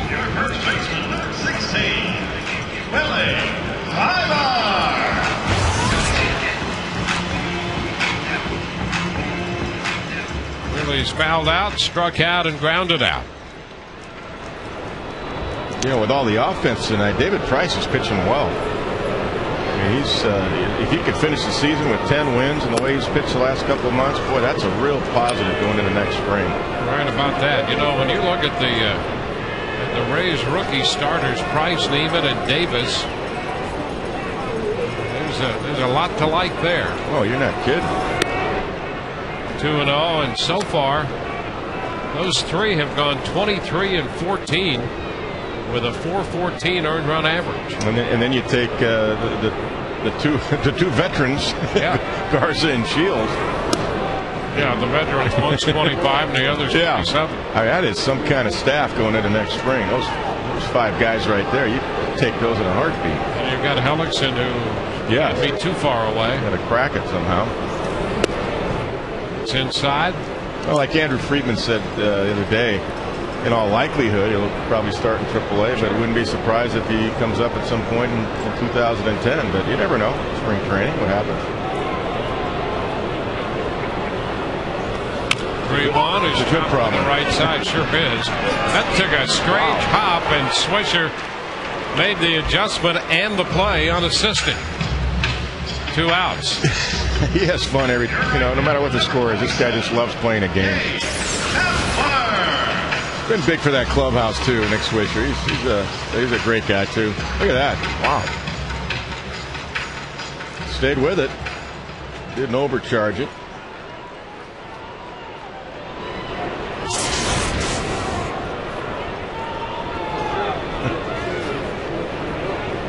All right, enough of those. 2 outs. This Gabe Kapler. First pitch fastball in for a strike. Gabe had a big walk, as we mentioned, back in the first. Singled and scored in the 4th inning. He's got a couple of runs scored tonight. That's a strike. This guy's got a nice curve. That's the breaking ball I'm talking about. He's got good stuff. Look at that pitch. Yep, here it is. Look at that. Nice. Tight, good rotation. A hard one. Still 2 strikes. Well, you're right. Phil Hughes is going to be key in that 8th inning role, getting the ball to Rivera. He's been great for him. Once they solve that problem, along with, of course, the offense they have, the Yankees took off. But that was a big issue for the first month or two. They're concerned, as we mentioned in the past about their pitching. They wanted to get a couple of strong arm guys in the rotation to give them a better shot in the postseason. That's a fair ball down the left field line. He hit a breaking ball, and Kapler's digging for 2, and in there ahead of the throw. Kapler on for the 3rd time, picking up his 15th double. Hey, a couple of hits against righties too, getting a chance to play against all comers tonight. Single last time, and this time he gets a. This is a hanging breaking ball. That's not the good one right there, and Gabe jumps all over it. Puts it inside the bag, and they're always hustling out of the box. He was looking for 2 as soon as he hit it. So Gabe plays. Kapler's at second base with 2 outs, and here's B.J. Upton. So he's going to get his first shot at completing the cycle. B.J. 3 for 3 tonight. Facing the right-hander Robertson. And he takes the first pitch. That's a fastball, and that's a strike. B.J. tripled into right center. And a line drive over Cano's head at second that went all the way to the wall for a triple. He doubled in the 3rd and homered in the 4th. And he takes another pitch, and that one's in there for a strike. A couple of good fastballs. That one was a better location for Robertson. The one before, the first pitch was right down the middle.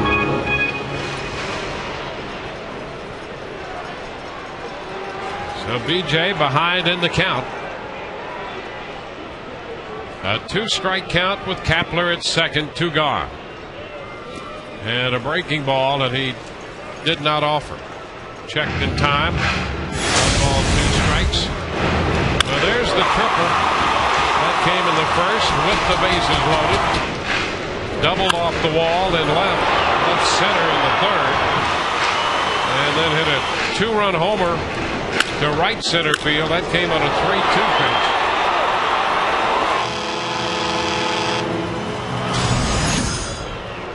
Yeah, he's been jumping on the fastball all night, and in this sequence he took the first 2 fastballs for strikes. The 1-2, and there's a line drive and a base hit into right. Kapler's going to score, and B.J. Upton is hit for the cycle, driving in his 6th run of the night. That will make it a 12-1 game, and B.J. Upton becomes the first Ray to ever hit for the cycle. A triple, a double, a home run, and now the base hit. He was just setting them up. He was looking for the breaking ball the whole time, and he got one.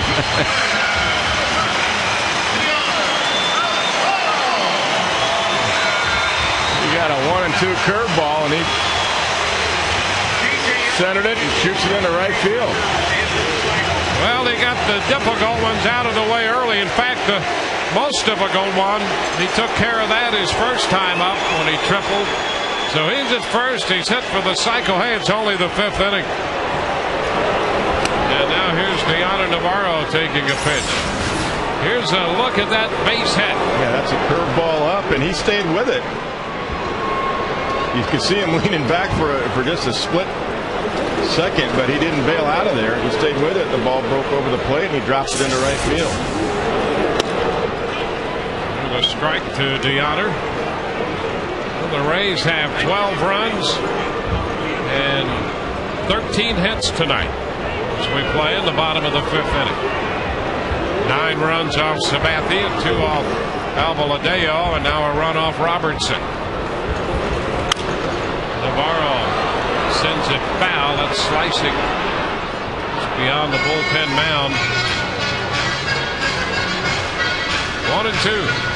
It's one of those nights around Major League Baseball where some teams are putting up double figures. Arizona's got 12 runs today. Baltimore's got 13 runs on the board for them. Minnesota's got 10 in the 5th inning, and the Rays in the 5th right now at 12.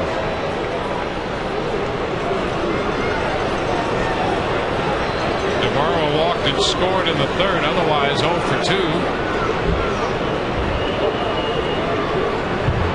The Rays have scored a run in every inning so far tonight.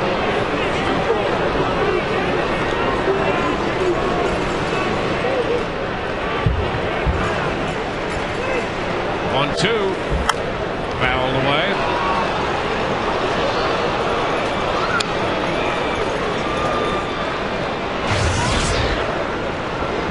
Navarro starting this game with the left-hander Sabathia on the mound, and now he hits left-handed against the right-hander Robertson.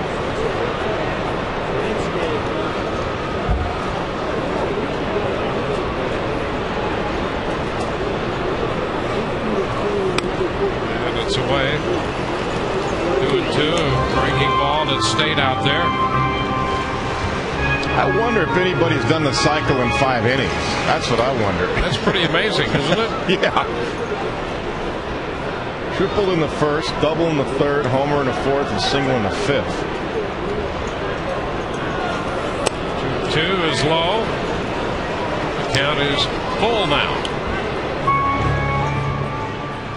Well, a Rays first tonight. Upton hitting for the cycle. That's what I love about baseball, because you wouldn't think on a night that CC Sabathia is going for 20, maybe a guy who wins the Cy Young Award would be a cycle night, would you? Nope. Ground ball right side. Cano with the pickup. That'll take care of the Rays, but they pick up a run on the RBI single by B.J. Upton, and that single completes the cycle for B.J. First time in Rays history, and the Rays now lead 12-1.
We go to the 6th.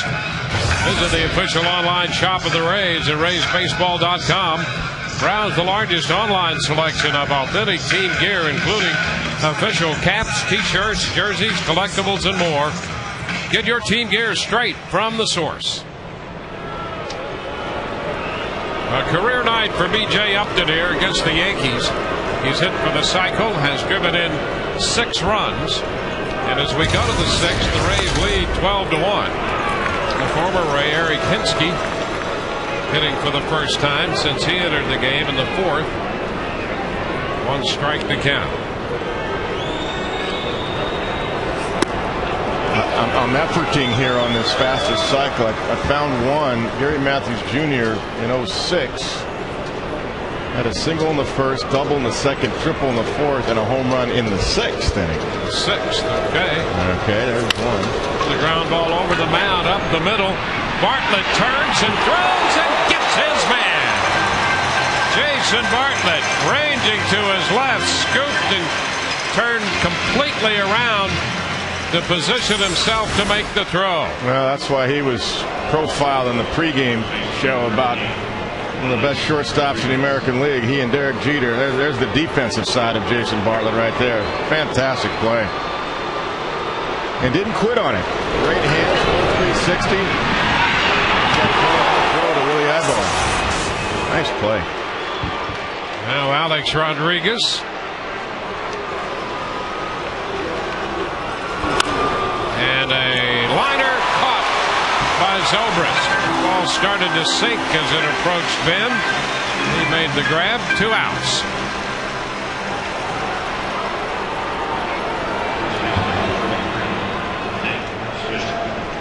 Base is empty, 2 gone. Nick Swisher, who has walked twice. Price has given up 2 walks and 2 hits. 2 walks to Swisher, and the hits came back to back in the 2nd from Cano and Cabrera. After Swisher had walked the first time, and that led to the Yankee run.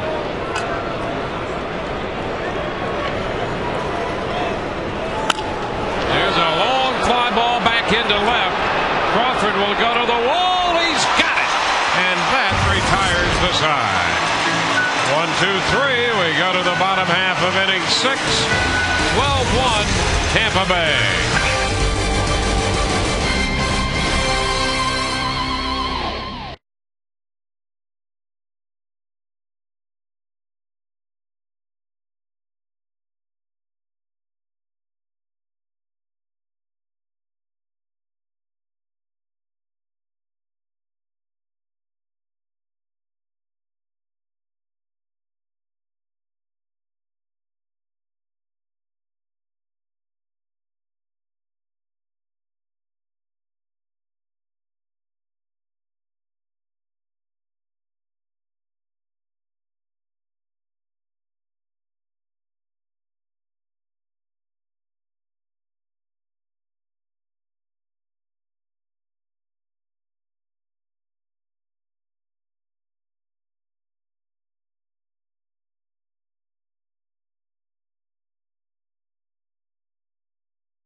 It in and hitting for the cycle.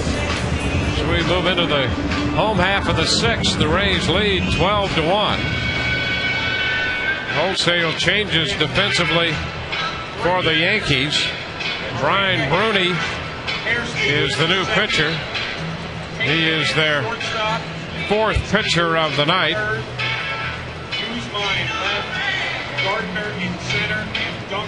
And it's close to a complete defensive overhaul now for New York. Hey, it's the That's second. Hairston goes to play second base. Hairston at second. And Juan Miranda is at first base, and I don't know where he went. He disappeared, but he's in the game and will play first base. They're going to get Pena to play shortstop. Hinsky's going to move over to play third. And there's Pena, the new shortstop. And Hinsky, who had entered the game in right field, now is at third. And a new look in the outfield.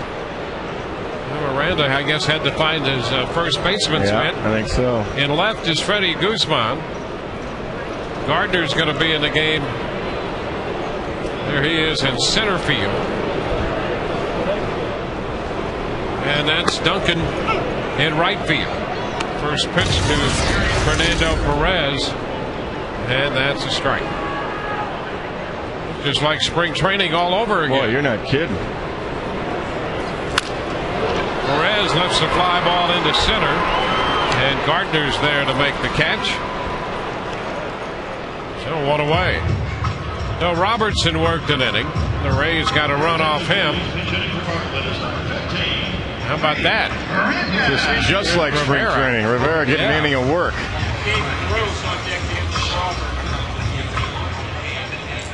So now Bartlett is due, but Brignac will hit for him.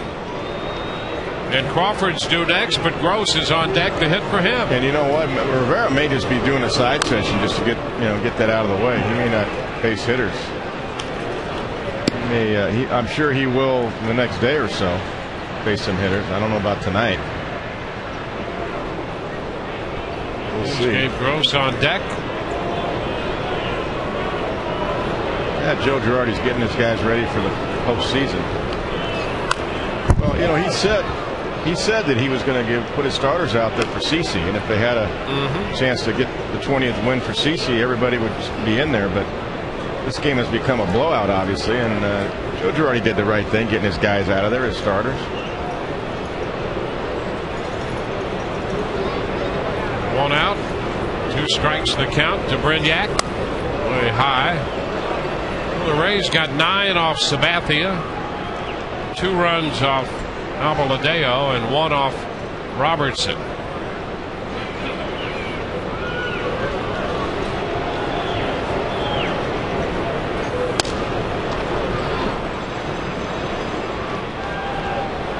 Two and 2 now to Reed.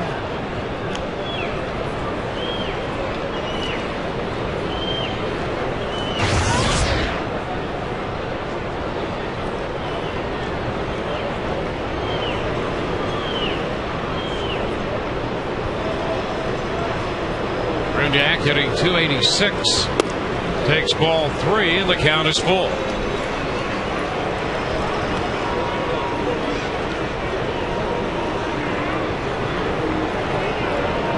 This guy looked like he was going to be the 8th inning guy when he started the season. Sure did.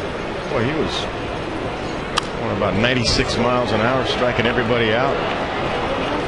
Remember him pitching right back here back in April, and he looked great. In fact, he took offense in the offseason when people said, well, they don't have an 8th inning guy. He was the guy that stood up and took offense to that. Said he wanted to be that guy. For a moment, he was. 3-2 is fouled.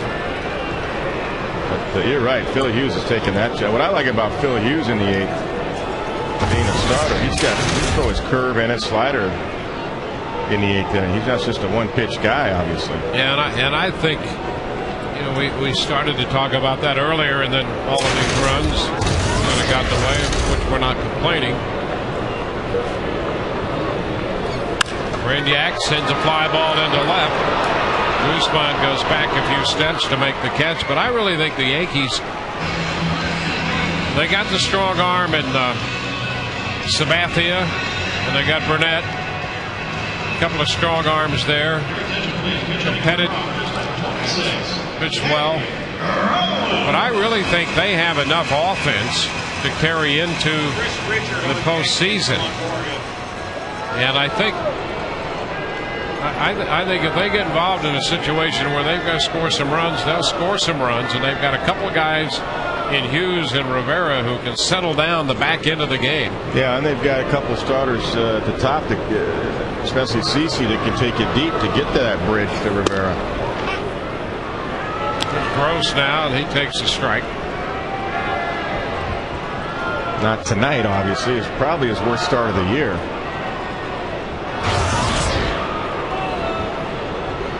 But normally, Cece takes you into the 7th at least, and usually into the 8th inning.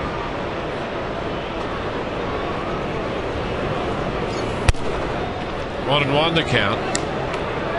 Well, that's reflected by the number of innings he pitched this year. He came into this game 4th in the American League among pitchers and innings pitched.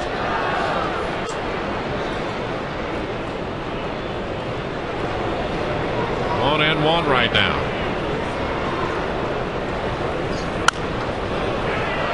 Fouled back. He came in at 227 and a third. He went 2 2/3. So if I have it right, 230 innings is what he finishes at before the postseason starts. So he's kind of used to that. I mean, he's been in the postseason the last couple of years. Last year, of course, with the Brewers. 1 and 2 count with the bases empty. 2 gone.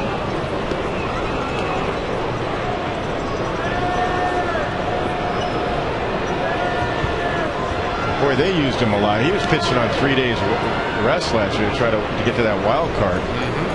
Milwaukee last year. This one deflects off Posada. A little part of Wally Bell. 2 and 2.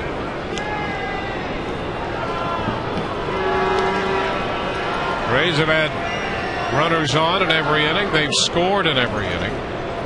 2 men out here in the 6th with nobody on, and the count is 2 and 2.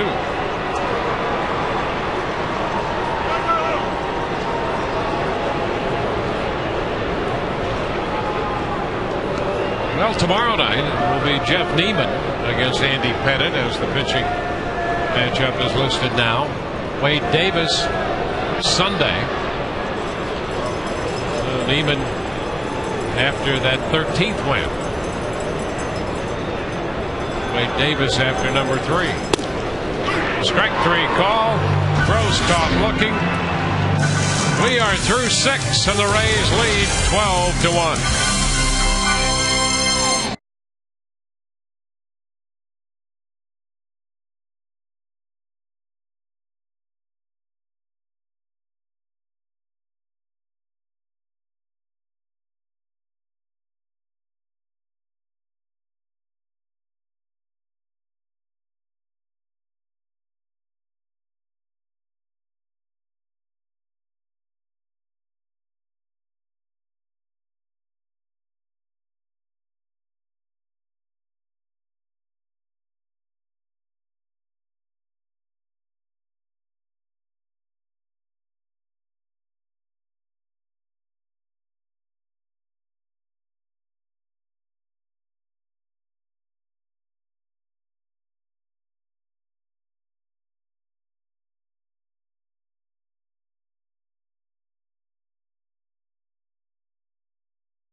1,000 youngsters 14 and under receive a Raymond wind-up walker. Visit raysbaseball.com to get your tickets. 7th inning finds Jorge Posada leading off and taking the pitch down. Rays have made a few changes. Gabe Kapler switches from right field to left field. He replaces Crawford there. Gabe Gross stays on to play right field. New look on the infield as well, and there's a strike to Posada. It's Chris Richard now in the game to play first. Willie Ibar goes from first to third. And Reed Brignac in the game at shortstop. 1-2 the count to Posada. And I would think Jorge Posada would be out of there after this at bat. He's caught enough pitches tonight.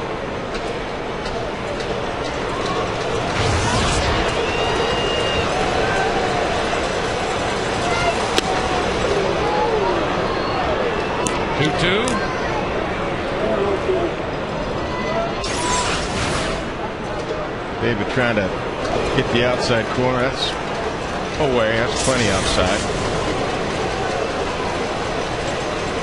This will be his 90th pitch of the night, and he missed a little bit wide. The count is full. Yeah, you'd like to see him get through 7. 7 good innings.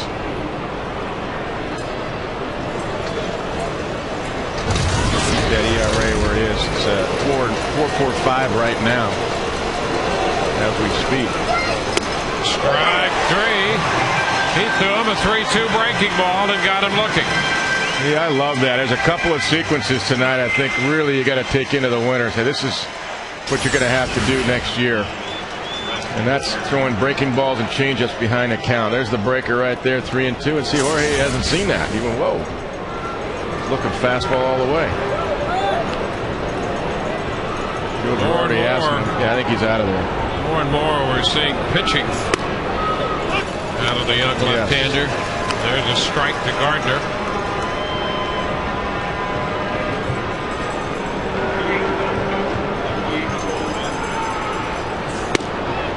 Strike 2, 0-2. Well, then you had to think. Posada talks it over with Girardi. Price is a bright young man, and he figures things out quickly. Yeah, he threw some changeups behind the count to A-Rod back in the 3rd inning. I noted these couple of different sequences that really are important in his last start here. To take that and put it right in your memory bank and bring it out next spring. Ground ball shortstop. Brignac up with it. And a quick throw to first. Gardner's out of there. 2 gone. We've been doing a little checking on that hitting for the cycle in 5 innings, and Kevin, Todd Callis has come up. I knew he would. With Mike Lansing, and they're going to continue to search. But Lansing did it in June of 2000 for the Rockies against the Diamondbacks. Look at that in 4 innings. Let's see, he had hit for the cycle in 4 innings. Yeah.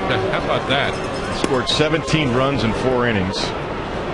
So Lansing had a triple in the first, a homer in the second, a double in the third, and a single in the fourth.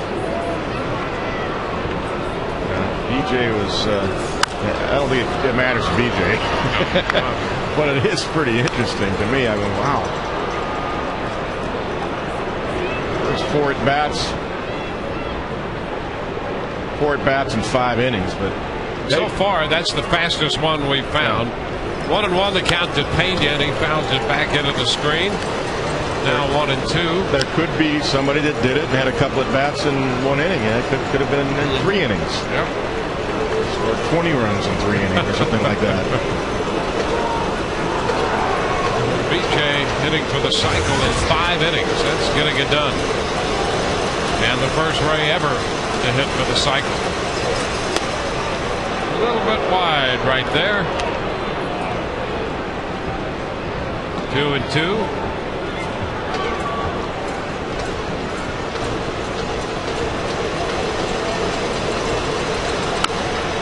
Tap foul.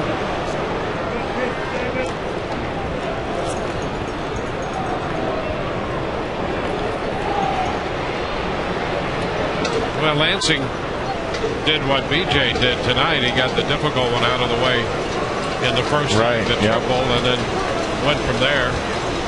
He flip-flopped the home run and the double. BJ went double and home run, and then a single fourth time up to complete the cycle.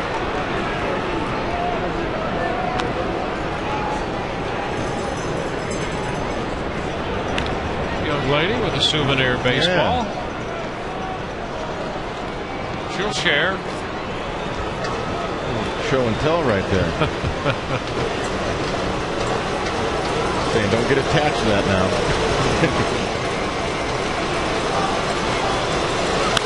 2-2 is fouled. We'll see another 2-2 from David Price.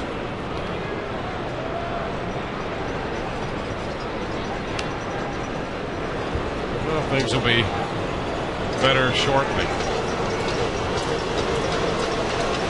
Well, maybe not.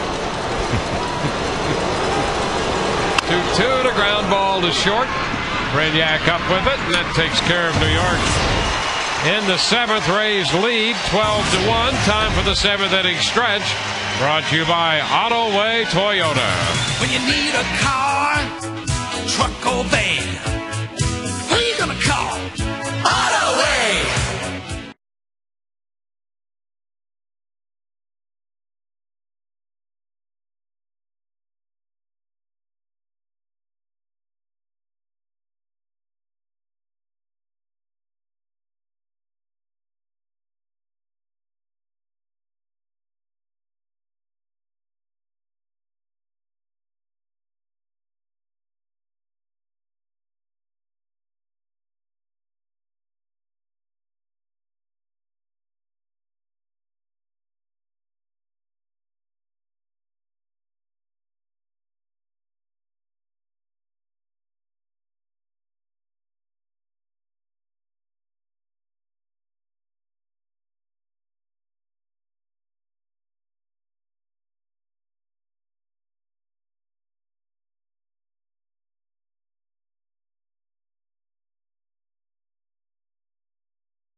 And extra base hits.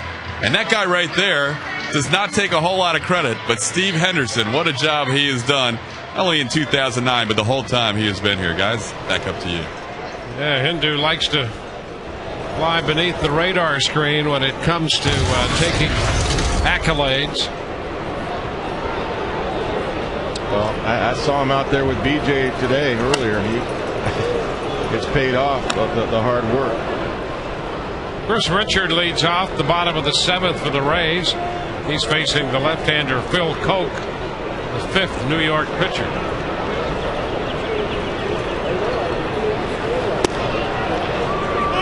There's a strike.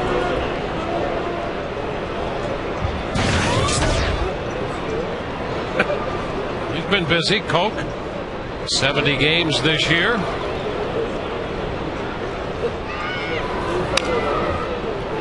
Well, he was their only lefty in the pen until the September call-ups for most of the year. Of course, Marte is back now, but Francisco Cervelli behind the plate. Yeah, that was enough for Jorge. I think Posada just wanted another at bat from the right side of the plate. That's why he hit last inning.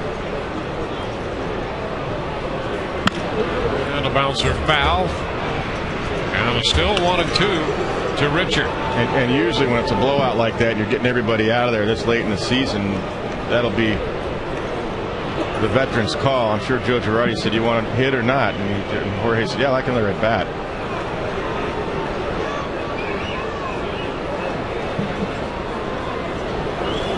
Swing and a miss. Did you ever see a hitter who said, "No, I don't want another at bat"? No, I really haven't.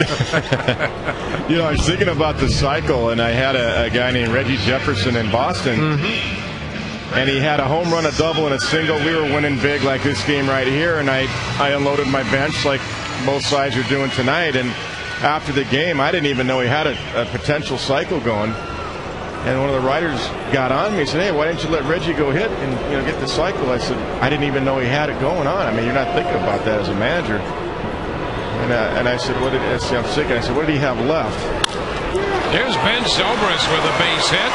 Ben has his third hit.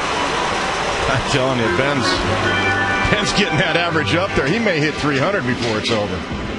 He's 3 for 5 tonight. That's going to put him up around 295. Hey, look at this. I mean, he is just swinging it. Look at that use of the lower half of the body, the legs right there, to get through the ball on the line. That's how you hit a low pitch. What a beautiful swing. But anyway, Reggie couldn't run.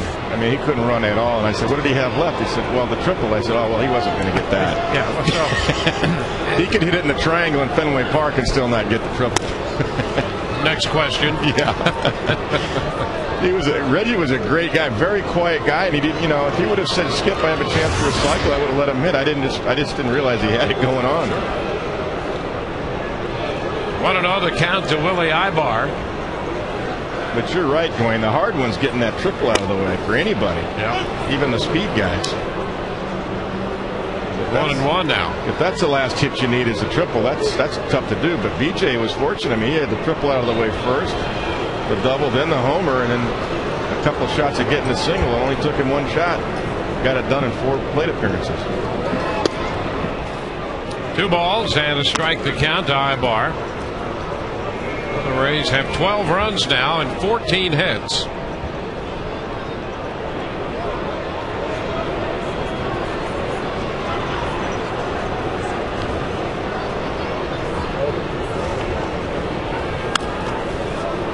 Good cut there. Had a fastball and he fouled it back.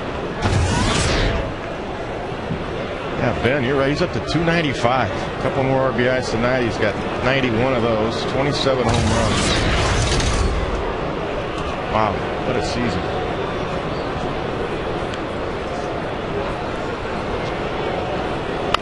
Little number to the right side. Hairston with the toss to Miranda. Zobrist moves into second base. Your left fielder, number 27, Dave Kapler.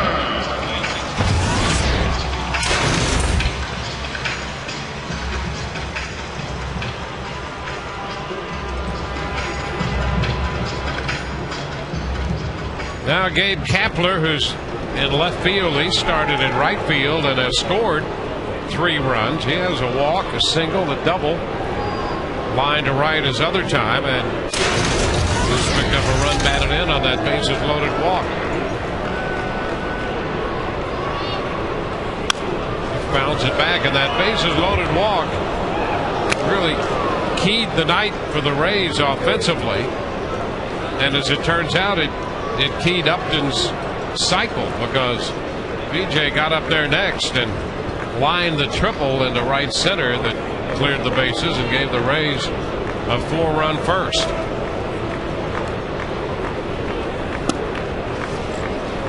It's down 1-1. Kapler again facing a left-hander. He started against Sabathia. Then the Yankees ran 3 right-handers in there. Picked up a double in the 5th inning off the right-hander. That was Robertson. BJ is on deck. Yeah, when we saw, I was thinking about Mariano Rivera. He was just getting a little work in when we saw him last inning get up. He did. I'm sure. Again, Joe Girardi probably said, "Hey, you want to face any hitters?" Or just getting some tossing. And he'll face some hitters before this series is out, no matter what happens the next couple of days, because you got to face hitters. don't want too many days off before that first playoff game next Wednesday. 1-2 count to Kapler. And he is out on strikes on the breaking ball to retire the side. We're through 7. 12-1 Tampa Bay.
AT&T, the nation's fastest 3G network. AT&T, your world delivered. 7 innings and a rewind, and the Rays lead 12-1. Dale Thayer is the new pitcher as Jose Molina takes a big cut and misses. Strike 1. 7 innings for David Price. He made 103 pitches tonight and departs with a 12-1 advantage. 1-1 the count. He gave up just the 2 hits, back-to-back singles by Cano and Cabrera in the 2nd inning. 1 run, 2 hits. He struck out 5, walked 2, and hit a man. Molina, ground ball, and it's past the diving Brignac into center. And Molina opens the 8th inning with a base hit. So that's the first Yankee hit since the 2nd inning. Dale Thayer, the fastball in. Molina just got it a good spot. Reed Brignac just dives over the top of it. He got to it, but he was over the top of the ball with the dive. And they're on for the 10th time for the Rays. He's got a couple of call-ups this year and a 4.22 ERA. That's a strike on Miranda up there.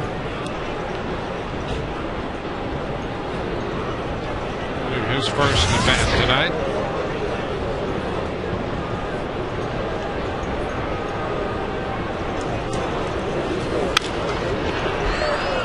Foul the other way. Miranda with a run batted in for the Yankees and a couple of hits and 6 at bats.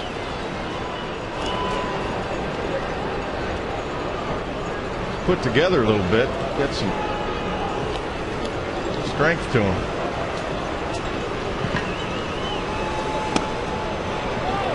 Looks at this one a little low. It's a ball and 2 strikes.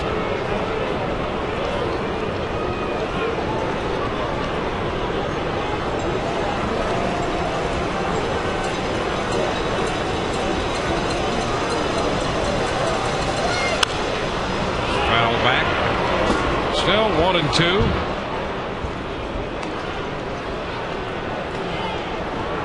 Miranda had 19 home runs in the minor leagues this year for Scranton. 290 there with 82 runs batted in. Yeah, he's got some arms on him. I would believe that. And the pitch is a ball. It's 2-2.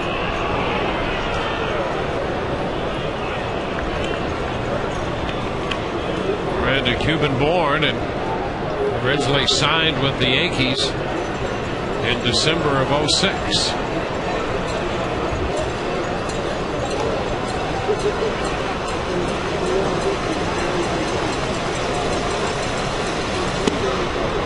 A little bit low.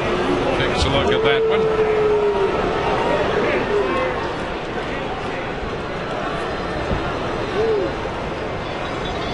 The count is full.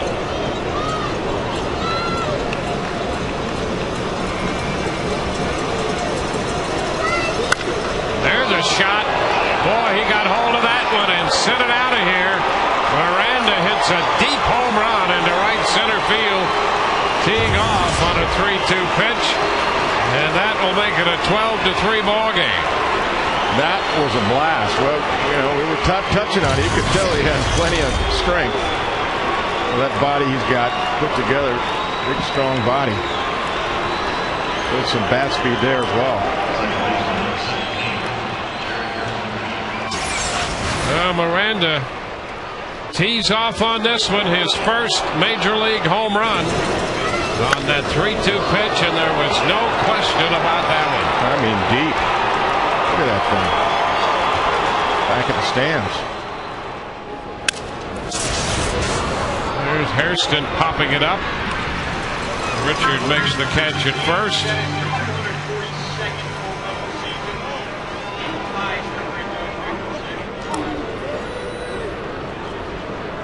So a couple of runs in here in the 8th on the Miranda home run. So the Yankees already leading the league in home runs. They have 242 now. That ties a franchise record set in 2004. Here's Eric Hinsky. He takes the pitch in there for a strike.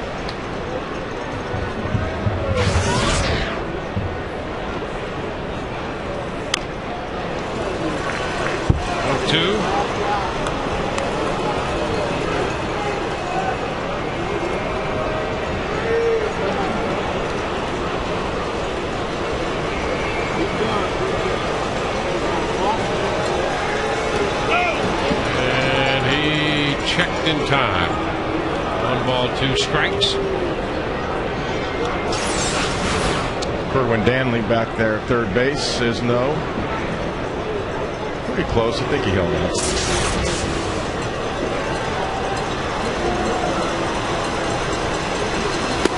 That's a strike call. So Hinsky is caught looking. 2 outs in the 8th. And we'll take a look at the Rays hole leaders for Just for Men hair color. Brad Balfour 18 and Dan Wheeler 60. Brian Schaus in double figures with 11. Middle relievers keep their teams in the game. You too can stay in the game with Just for Men hair color. 2 outs in the 8th. Here's Shelley Duncan. 1 ball, no strikes.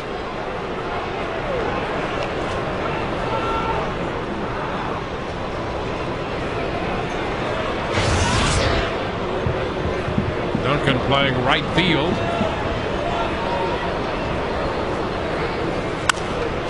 It's fouled back and out of play. 1-1.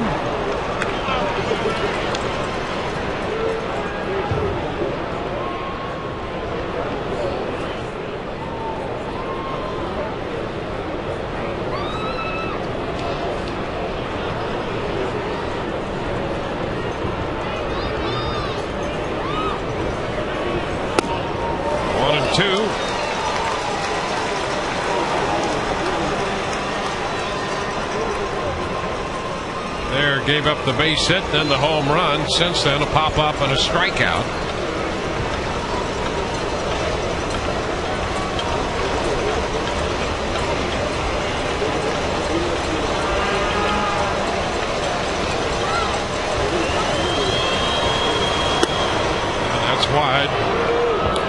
2-2.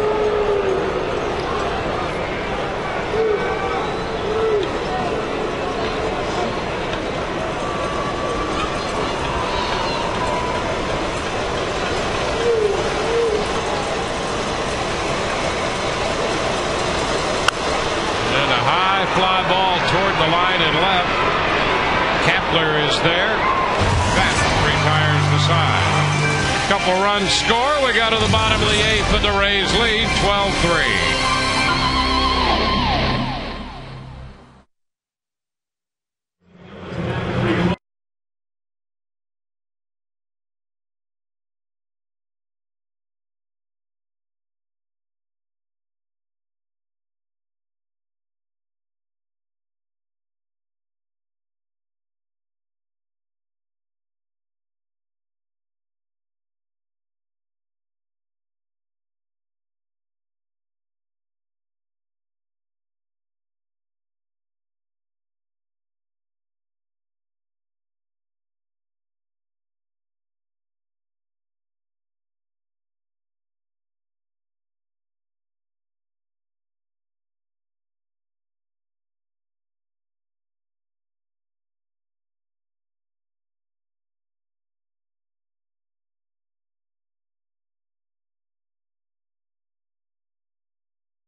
For B.J. Upton, the Rays lead 12-3. B.J.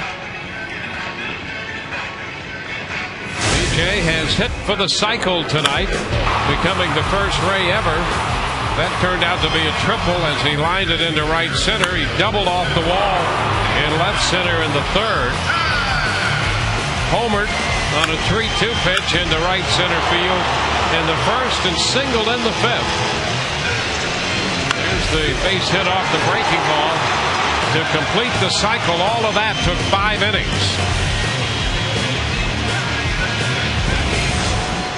And the first Ray ever to hit for the cycle. Here in the bottom of the 8th, he faces Phil Hughes.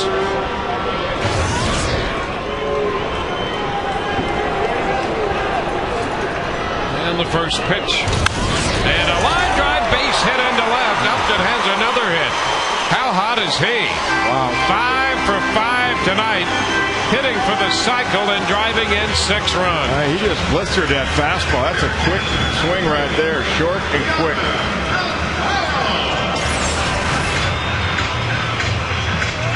Wow, good use of the hands. Nice short swing. Gets the foot down. Little hip turn right there. Leg turn. Hips and hands through the ball. Nice. A 5-hit night for Upton, and here's Deoner Navarro. Pitch is in there for a strike.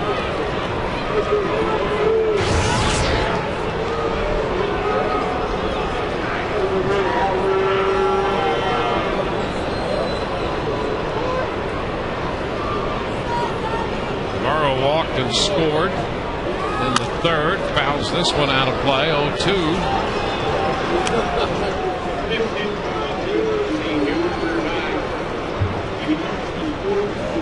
So a couple of career highs for Upton. 5 hits and 6 runs batted in. Both career highs.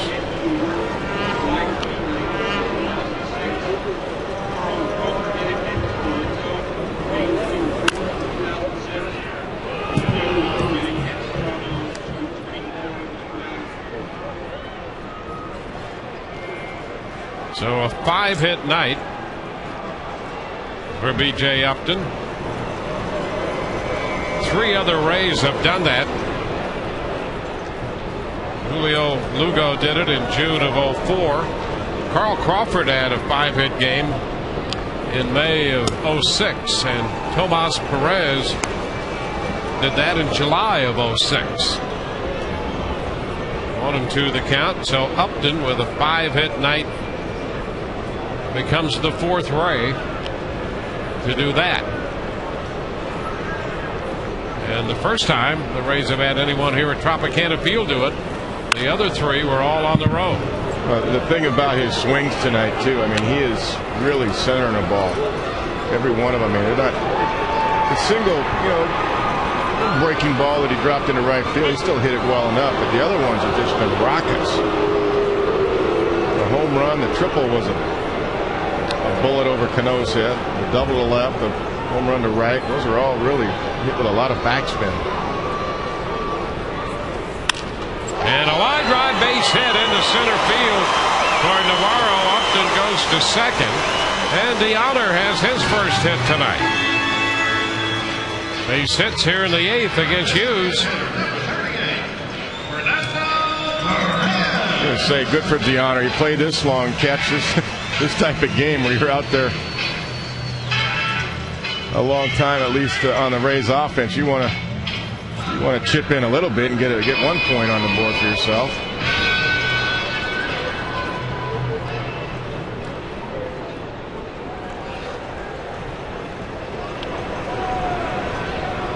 Nano's got a couple. Perez, a base hit and a run batted in the 3rd. And the infield hit in the 4th inning. 1 ball, no strikes, 2 men on, nobody out.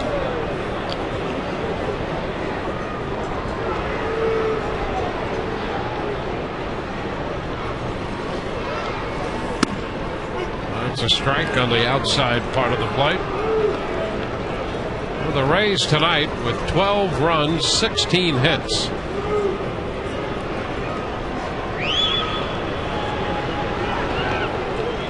Rays 2 hits short of their season's high of 18. That came against Boston at the end of April. 2-1. Most runs the Rays have scored in a game this year, 15. They've done that twice, and the last time was about the 3rd week of May against the Florida Marlins.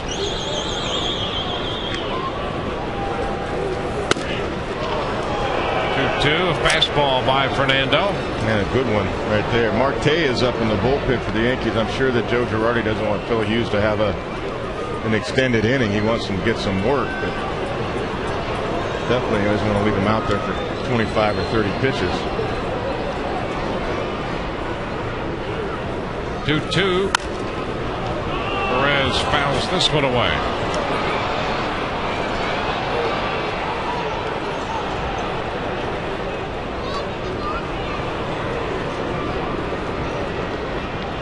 Rays scored in each of the first 5 innings. They now have a threat going in the 8th. They've had men in scoring position in every inning except the 6th. And Perez takes that one close for ball 3. That's a pretty good pitch right there. Phil Hughes thought he had it. Had to be away. It wasn't down. The story so far tonight.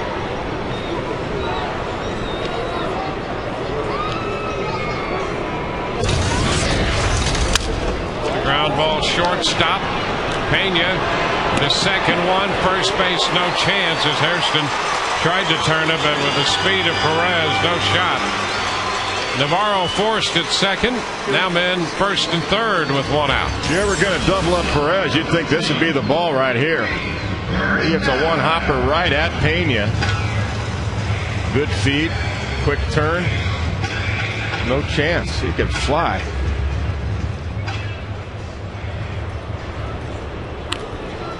Beat that easily.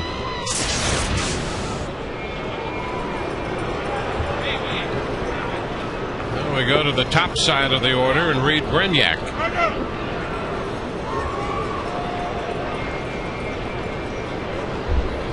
From the Bottom of the 8th. And against Chicago, shut out Detroit 8-0. Minnesota jumped to a big early lead tonight. The Twins playing at home against Kansas City at one point led 10-0, and Kansas City came back with 5 runs. Yeah, 7th inning, 10-5.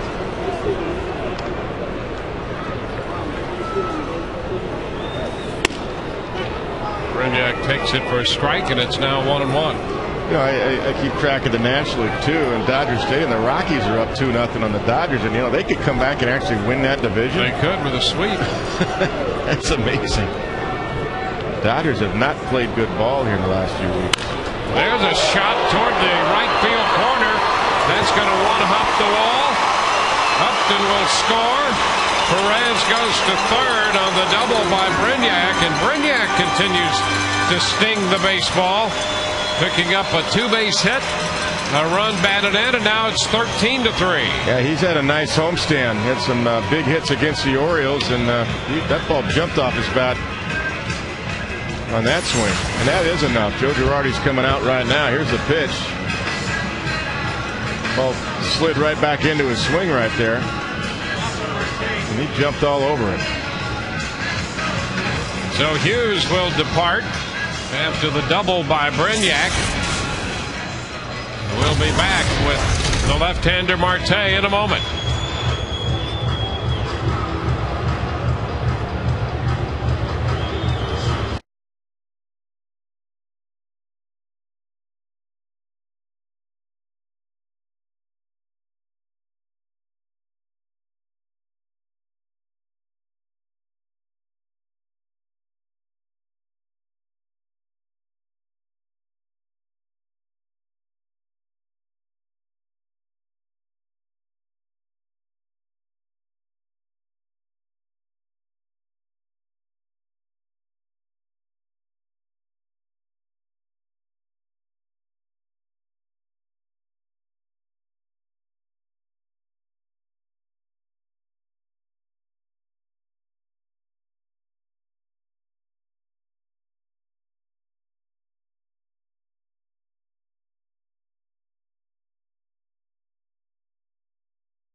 Men in scoring position, and a run home, 1 out in the bottom of the 8th.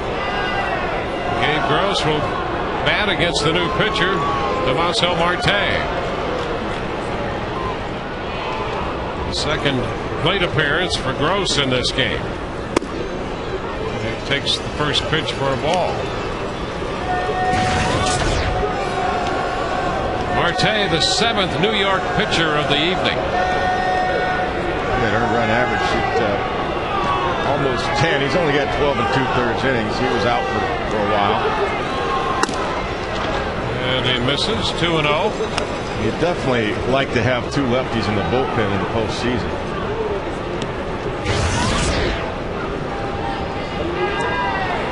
If you're the Yankees. Yep.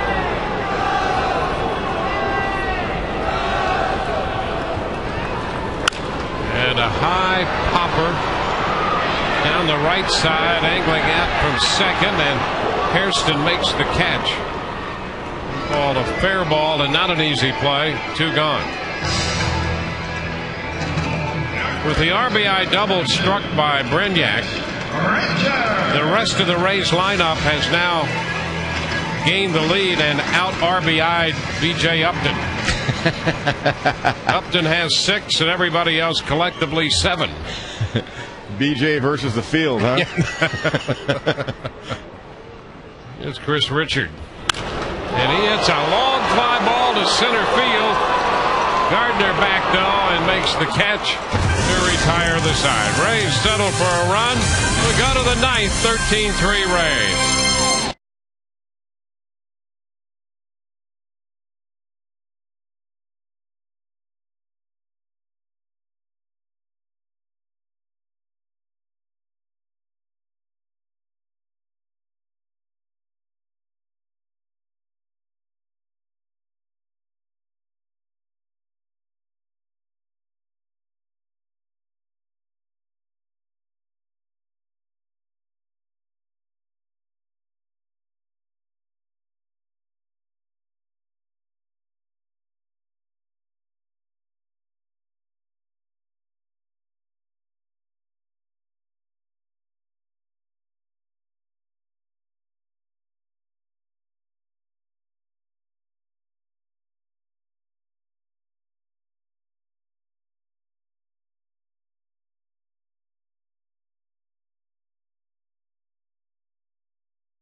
Visit tobacco3florida.com for more information. And by Geico, 15 minutes could save you 15% on car insurance. Visit us at geico.com or call 1-800-947-AUTO.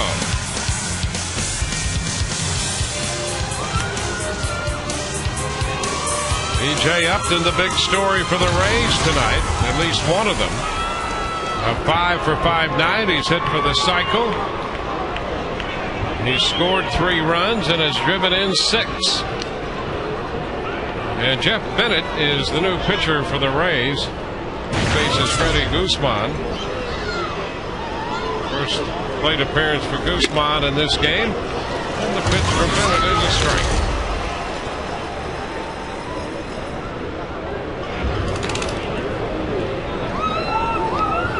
Cervelli, the catcher, will be next. Fly ball into left. Kepler is there and makes the catch. 1 away.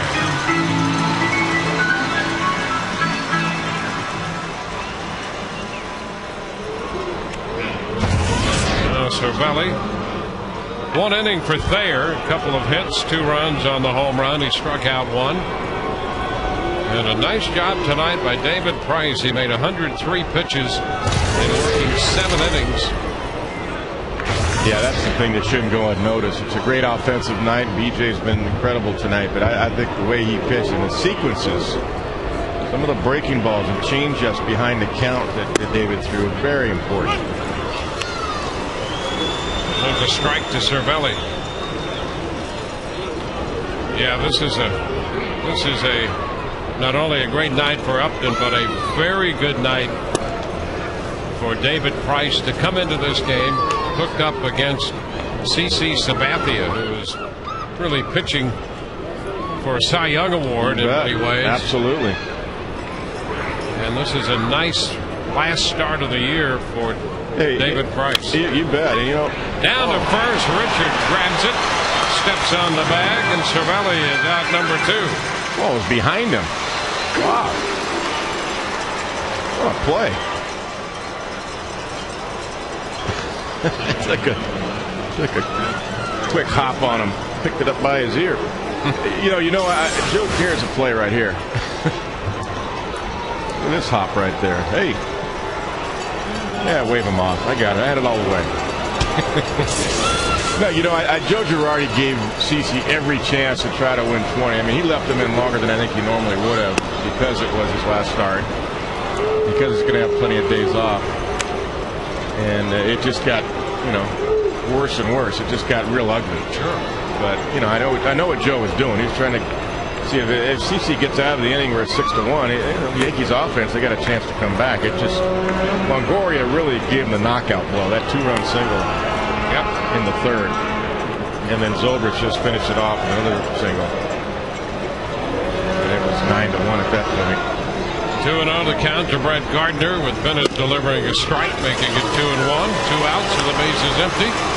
Top of the ninth. The Rays have had a 13-run, 17-hit attack tonight.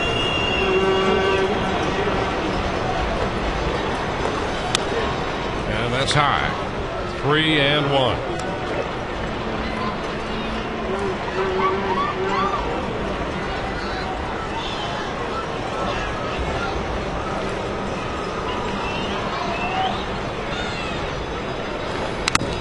Foul ball. That gets Wally Bell. And he's gonna ice it later. He's not going down now with 1 strike to go. He's like, Wally's gonna take that one for the ballpark. And I'll tell you, it's ouch. It's not easy. They're gonna make sure Wally Bell is okay. It fit him pretty good. Absolutely. And he came back from open heart surgery about 10 years ago. And returned to umpiring, and so they want to make sure that he's okay. And Kerwin Danley came down from third base, and saw Paul Harker out there from the Rays training staff just to be on the safe side. No, that was the right thing. I think Wally just wanted, hey, let's get going, and I'll check it later. But that's the right thing to do. Hey, Kerwin Dantley's had his own issues. I saw him at Dodger Stadium get a ball in the concussion. Look out, a base hit back through the middle, and that was a shot that had Bennett flinching out there. Yeah. It's the 5th New York hit of the night. Yeah, that buzzed his head right here. Look at that. Wow. The bullet.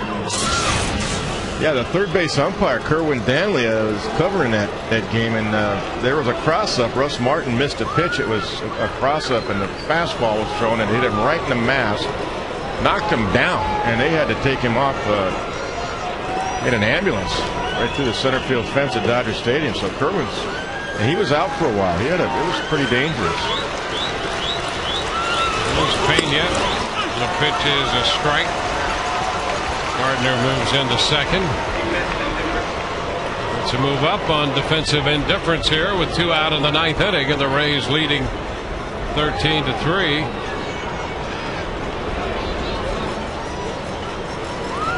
Yeah, that was a 96-mile-per-hour fastball they got it. Yep. I'm talking about Danley. Yeah, right in the mask.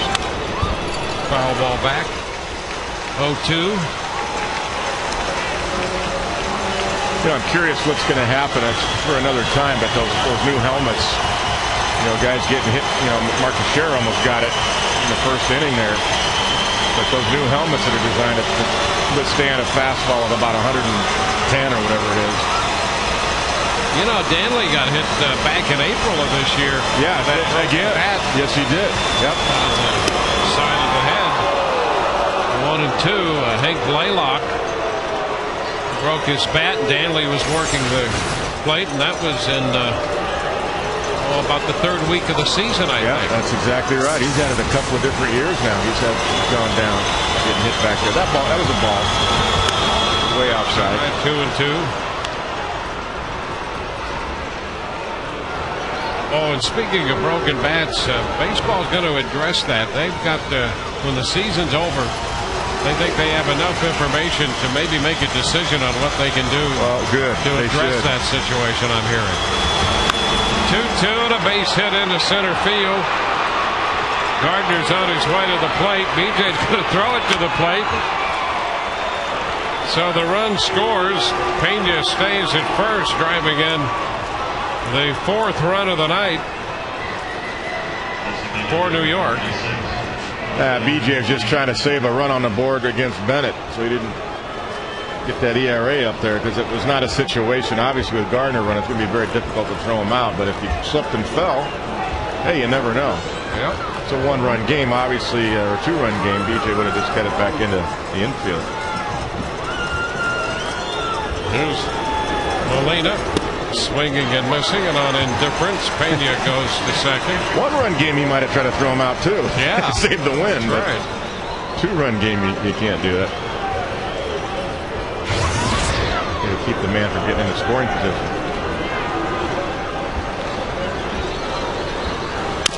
A little tapper by the mound, charged by Brignac. Throw to first, Rays win it. This one is all over.